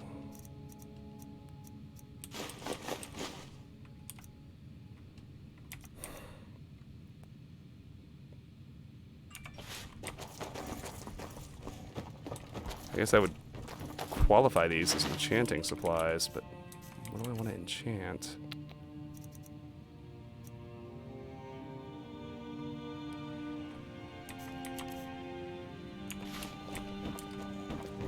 Now, let me go ahead and rest before I do anything else. So I've got this Grand Soul Gem that I might as well use to enchant something, right? Riverwood's agreeable enough, I suppose. For a North village. And we're hungry again, surprise, surprise. Riverwood's agreeable enough, I suppose. For a North village. So, It means so much to... let me make a potion of Fortify Enchanting. Because I have the ingredients for that. So give me one blue butterfly wing. Or I thought I did anyway. I might not, come to think of it. No, I actually don't. JK. To have the claw back where it belongs. Thank you. Doesn't really matter. We can use base enchanting skill, that's fine. I'm going to put away the Centurion Dynamo Core, however, because that is useful, but not until we have access to the Atronach Forge in the college. You'll see what I'm doing here in a minute, I promise. So let me enchant the fine clothes. No, let me enchant the gloves, actually. I would like to enchant them with Fortify Smithing.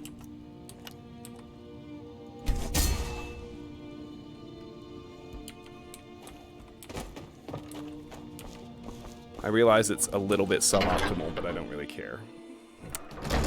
So now, I can grab 2 pieces of Quicksilver ore, make myself a Quicksilver ingot,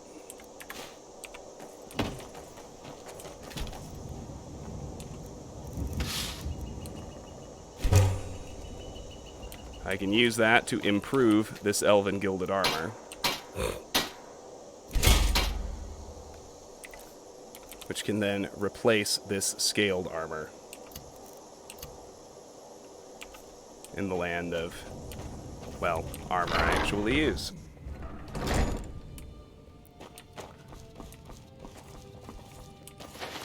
I'll put that scaled away. Yes, my love?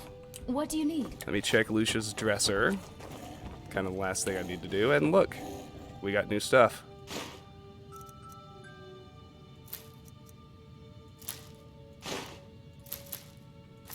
Two more saber cat teeth. Outstanding.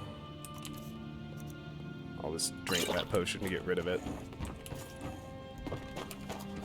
Yes. So the Lunamoth wing and the orange dart wing and the small pearl can all go in here. What do you need? Saber cat teeth can go in here. And I am now ready to head back to Whiterun.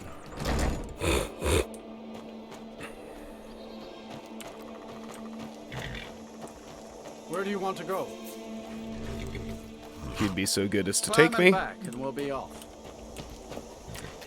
When I'm in Whiterun, I always visit the Gilded Green. It never hurts to pay your respects to Lady Kinnereth. Off we go.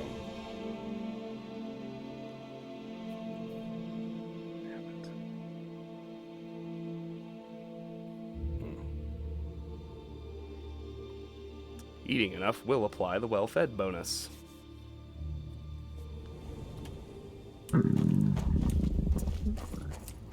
Alright, we got hungry. That's fine.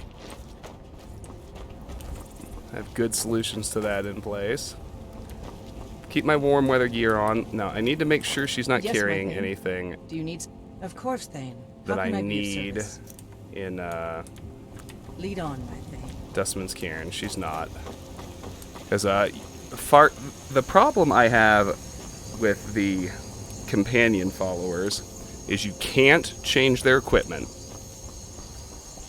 So Farkas is going to wear his steel armor, and he's going to use a freaking iron greatsword. We're not off to a great start. The other problem is his skills aren't coded correctly. So he doesn't even, he's not even skilled in the gear that he has. All these things synergize to make him a uniquely terrible follower that we are nonetheless forced to use in one of the tougher quests and dungeons in the entire game. Watch the skies, traveler. Anyway, that's enough yakety yak. Let me rest until morning, because we want to be traveling during daytime.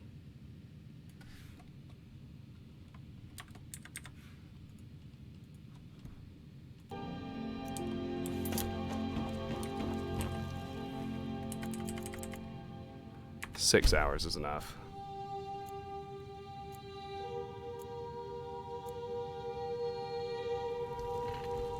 I don't need shops, I just need the sun up. What do you need, my thing? And we'll head back to Jorvaskr. Give me just a second, I'm gonna grab one more drink.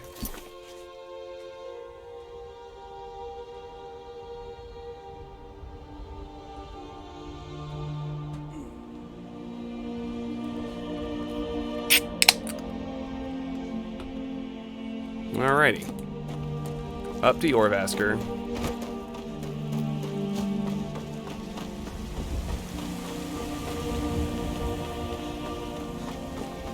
Farkas has been waiting for us to return with this quest for a very long time. It's finally about to happen, dude.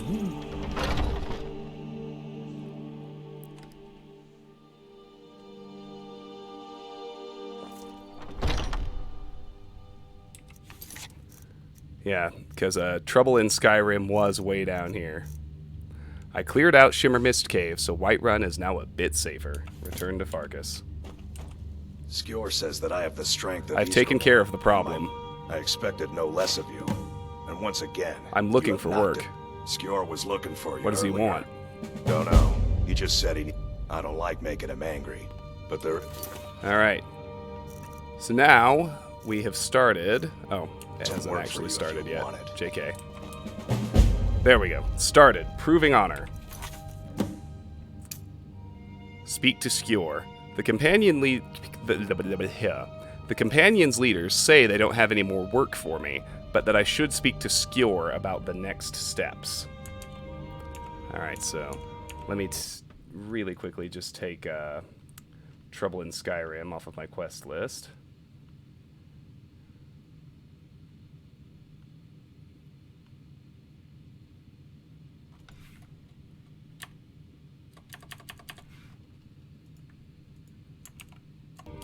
And let's go find Skjor.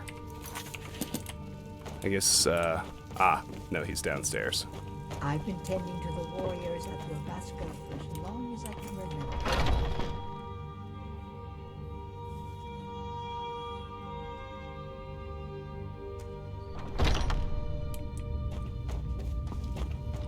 Tomatoes! Ooh, everything restocked.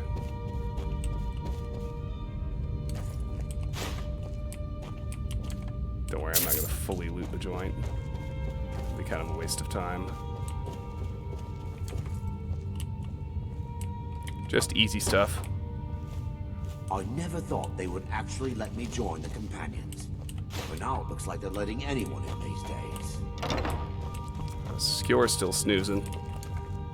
Just valuable stuff, like, and believe me when I say, these things are actually valuable. As are these, and this, and this, and this.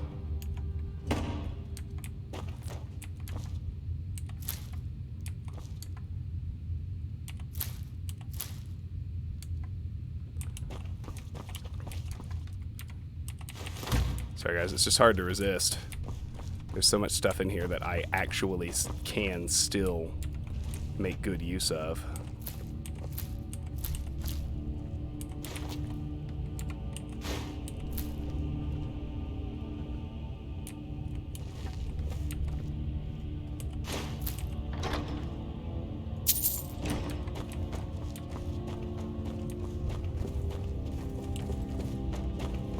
These should be free to take.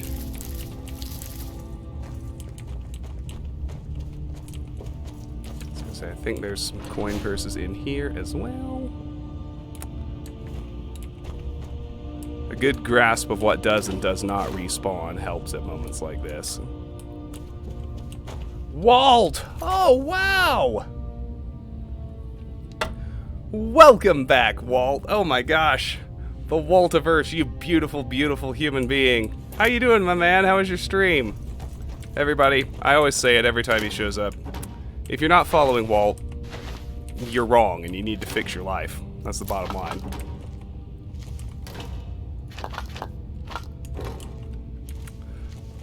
How was Sekiro tonight? Have you did you ever finally manage to kill your dad? Was that last stream?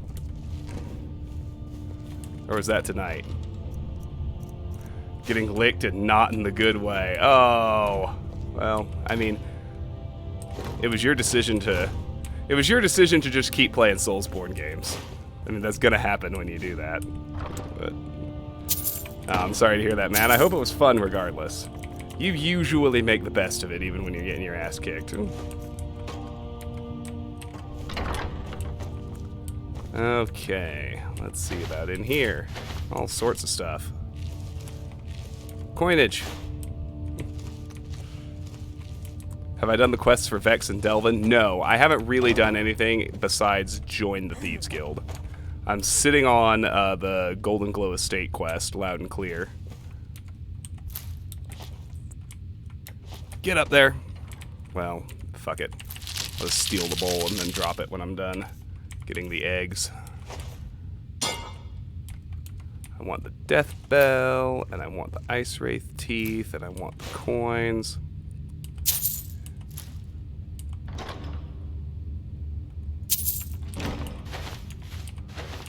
Well, other than the stream, how was your Tuesday, dude?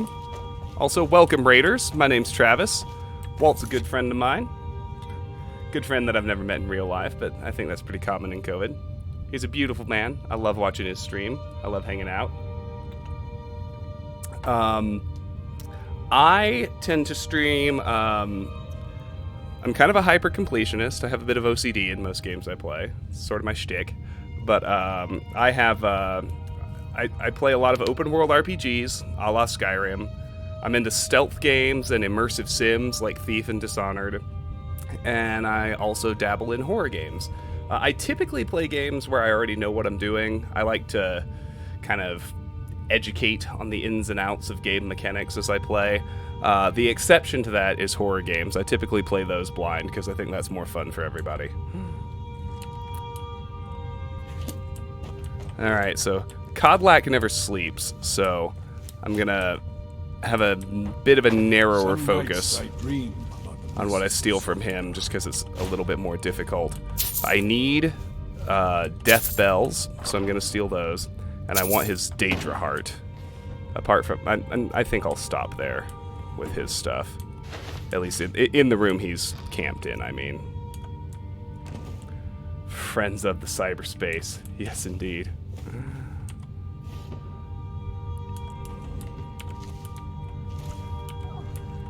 Anyway, I would wear a suit to stream, but I'm not as good looking as Walt is. Strange, I know. No suit can fix that.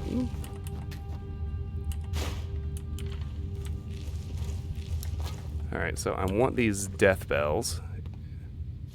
I was gonna say it'd be real helpful if he'd turn his back. Taking things that Oh, settle down, Codlack.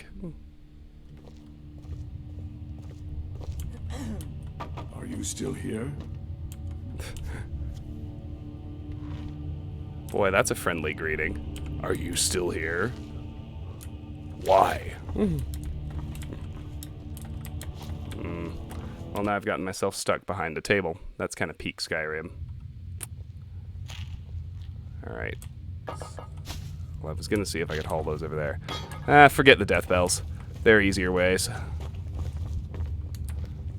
I will simply content myself with the Daedra heart and talk to Skewer like I'm supposed to. There you are.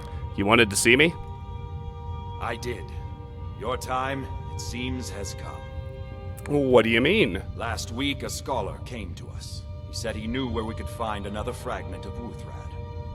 He seemed a fool to me, but if he's right, the honor of the companions demand that we seek it out. What does this have to do with me? This is a simple errand, but the time is right for it to be your trial. Carry yourself with honor, and you'll become a true companion. Farkas will be your shield sibling on this venture, whelp. He'll answer any questions you have. Try not to disappoint, or to get him killed. Alright, speak to Farkas. So we're going to have to lose my follower that I actually like. Let me try one more thing. Some nights I dream about the mists of summer. If you're unfamiliar with Skyrim, the whole line of sight trick plays out in pretty hilarious ways. There we go. Now I can get the death bells. Just put a fucking basket on his head. He'll never know I stole his stuff. Oh, this game amuses me endlessly. I see everything. Hear Alright, ladies. everything. One of you get out of the way. Alright, let's go chat with Farkas. Looks like he has gone out back. I've heard you may actually be stronger than you look. Perhaps we can hunt together sometime. There's some decent food in here, but nothing really worthwhile. Well, I'll grab that salmon. I'll cover the table and grab anything that has triple-digit hunger restoration, which is that one salmon steak. And I'll take that tomato, because it's an ingredient in the soup I like.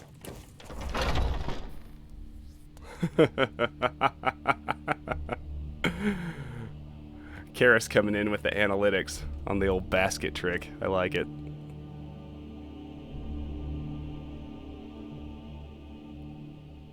No, I actually read an interview with one of the devs. It was an article. It was like right when the game first came out, like the first month it was released, way back in 2011. And they said that they really like design tweaked stealth and thought they had it like really hard to steal things, but fair and doable if people invested in the skill. And one of the first things they saw people doing was the basket trick, which they did not anticipate in playtesting. And they thought it was so funny that they never bothered to hotfix it out. Alright, Farkas, what's up? I hope you've readied yourself. You're going to be my shield brother? So I'm told. Let's see if you impress. I'll keep watch at Lakeview Manor until Your companion replaces your follower. Alright, retrieve the fragment. What is Wuthrad? Ysgramor was the hero who started the Companions. Wuthrad was his weapon. He came from the ancient homeland and killed all the elves. But not all of them, because some of them are still here. How very insightful of you, Farkas. Why did Skewer call this my trial? I want you to make sure you're honorable. If you are honorable and strong, then I can call you brother. Who was this scholar? A smart man came and told us about a blade piece. Skewer thinks you should find it, and I'm supposed to watch you. I'll meet you at Dustman's Cairn. Don't delay, shield brother. Alright. We've gotten hungry, but otherwise fine, so I'll grab up a bunch of junk food off the table in here, since it's free to take and it's going to respawn anyway. So for those of you who are familiar with Skyrim, who came in on Walt's raid, you might not be familiar with the survival mode mod I have installed, which adds a whole host of new mechanics to the game, kind of giving it new life for me since I've been playing it since release. But I have it on legendary difficulty, and the survival mode mod, among the many things it does, it disables fast travel, it adds hunger, fatigue, and exposure mechanics to the game, so that you have to worry about keeping warm, you have to worry about keeping yourself fed, and you have to worry about sleeping.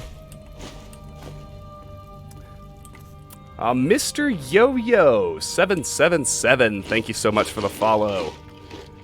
It'll be great to have you around here. I hope we keep you. It can be a rough life, as Farkas says. Oh, I appreciate the follow. But yeah, it nerfs your carry weight, and it adds a whole host of new diseases to the game. What else? Makes it so you have to sleep to level up, just like you did in the more classic Elder Scrolls games, Morrowind and Oblivion.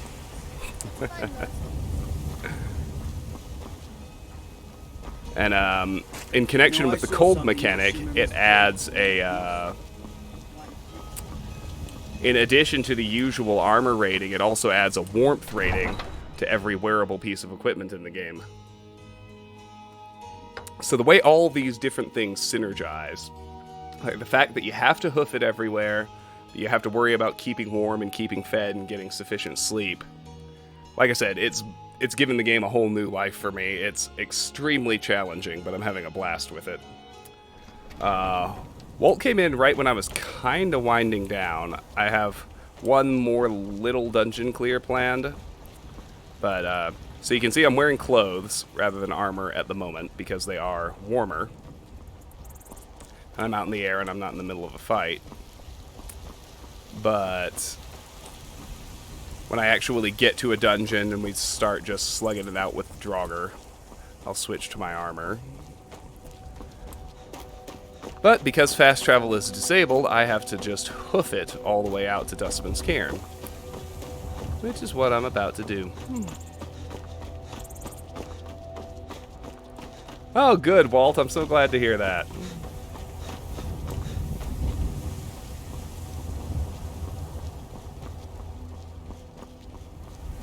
So I'm a little anxious right now because I'm having to travel without a companion. And I usually let my follower do most of the killing. I'm glad virtual school's getting better. I know that last time I asked we had graduated from worse... Uh-oh, here comes the dragon. Is this an attack? Does he want to fight? Or is it just a flyby?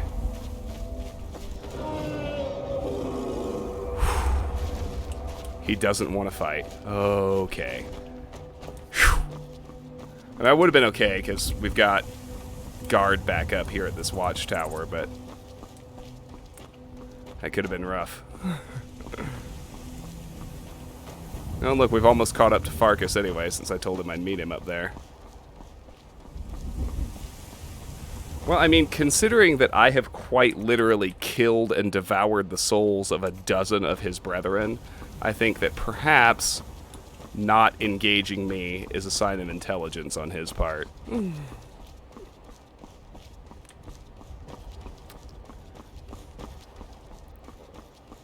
Alright, so here comes the Khajiit caravan.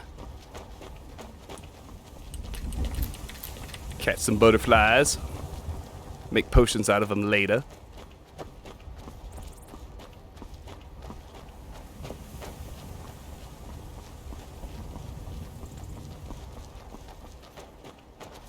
Is it just me, or is something off with Farkas's run animation right now? He kind of looks to me like he's speed waddling.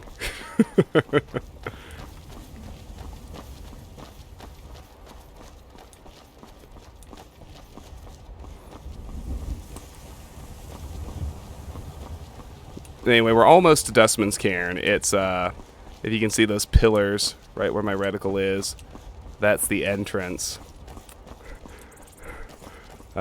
And like I mentioned, primarily because we have to use Farkas, and he's such a shitty follower, Proving Honor and the Dustman's Cairn dungeon tend to be one of the more difficult endeavors in the entire game. It would be a tough dungeon anyway, especially like the big epic Draugr battle at the very end. And the fact that you have to have Farkas as your follower for it makes it that much harder.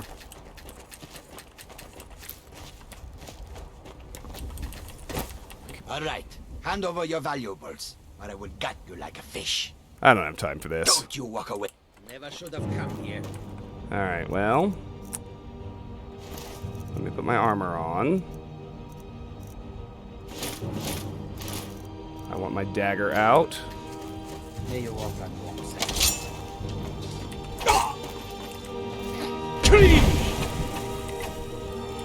Get one of my paralysis poisons.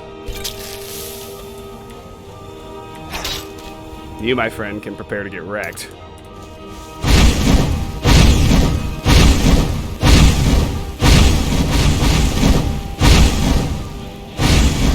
I thought Farkas was going to come help me. Apparently not.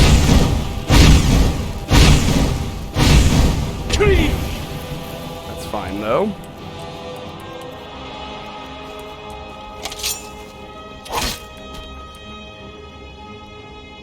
Alright.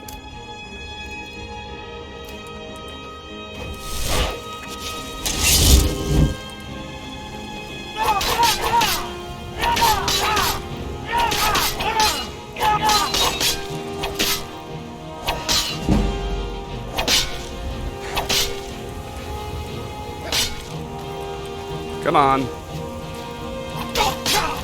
Why can't I shout? Oh, because of the bound sword. That's right. Alright.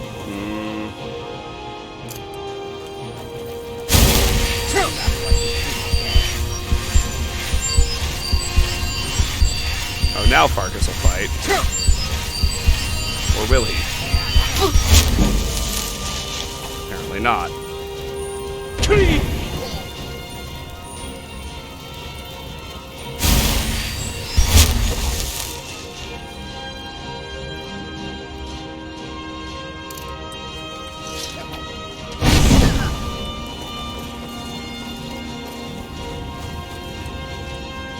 Nope, Farkas ain't gonna help. He's useless like that.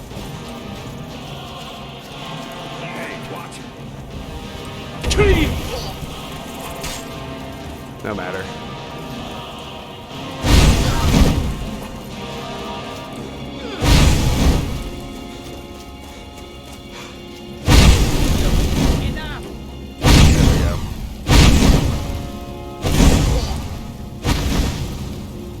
It's trying to kill Cam, but I don't quite have enough magic to actually do it. Fuck you. Alright, there we go.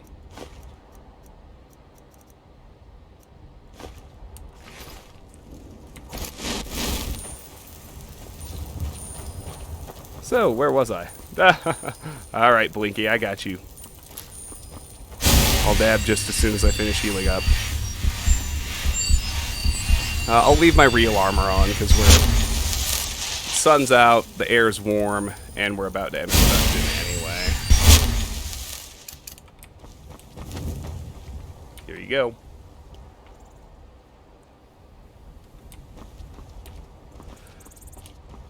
Alright, so one quick little bit of exploration before actual Dustman's Cairn is you'll notice another location just past it here on the road.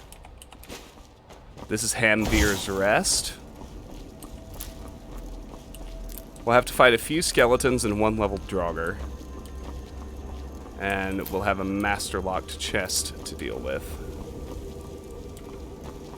Hopefully some good loot inside. We shall find out.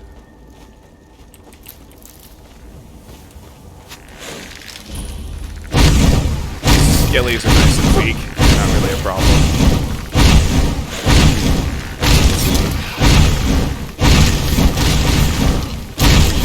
Dead and dead. Oh, now Farkas wants to help.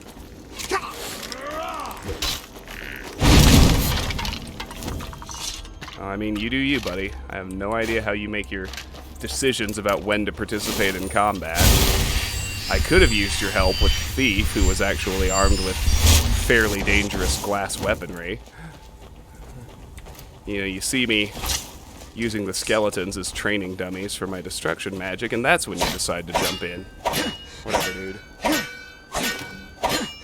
There's an iron ore vein over here to the left. We want to make sure we get that. Pick all the flowers. Particular focus on the nightshade that tends to grow around the graves.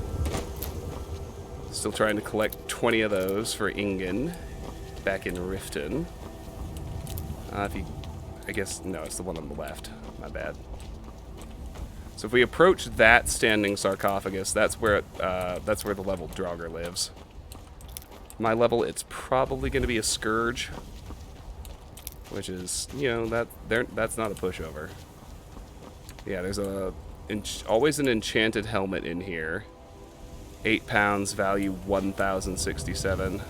We'll take that. All right.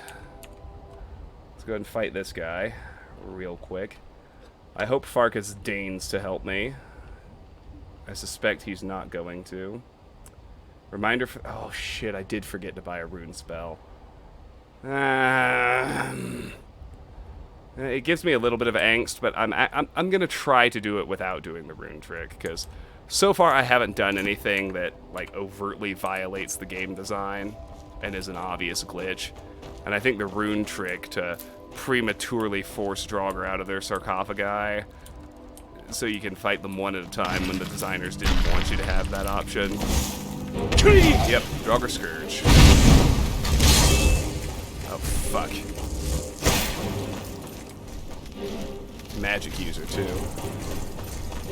Farkas, I need help.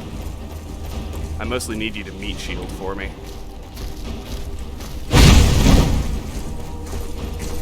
This fucker summons Atronox. Where did he even go? Oh, okay. He interrupted him down here someplace. There we go. Here we go. This will work.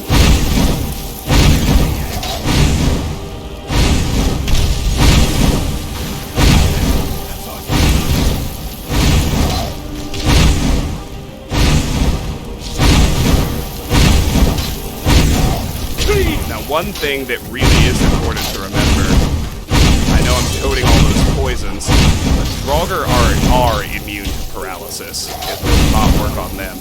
Good night, Walt, my friend. Thank you so much for the raid. I hope you'll tune in to SBH tomorrow night. I'm really excited about that, I'm not going to lie. And have a great night and a great day tomorrow either way. Die. There we go. Alright, so we took out the Draugr Scourge. That lovely chime tells us we have cleared Hamvir's Rest. Destruction hit 29. I am now 1 rank away from the benchmark I'm going for. So Hamvir's Rest is cleared, and we've discovered Dustman's Cairn, which is nice. It's progress, so to speak.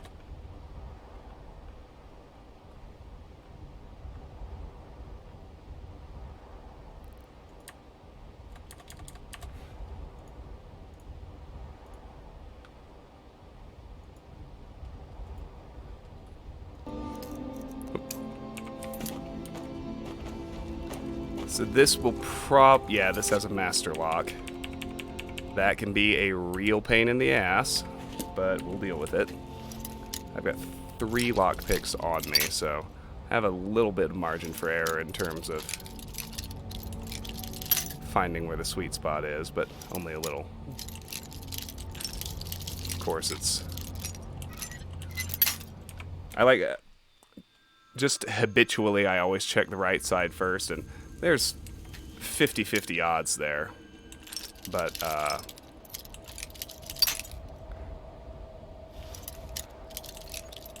Piranha, the answer to that is it depends. Destruction skill gain is keyed to both the base magicka of the spell you use, like the other schools of magic, but it's also keyed to the amount of damage you do while casting.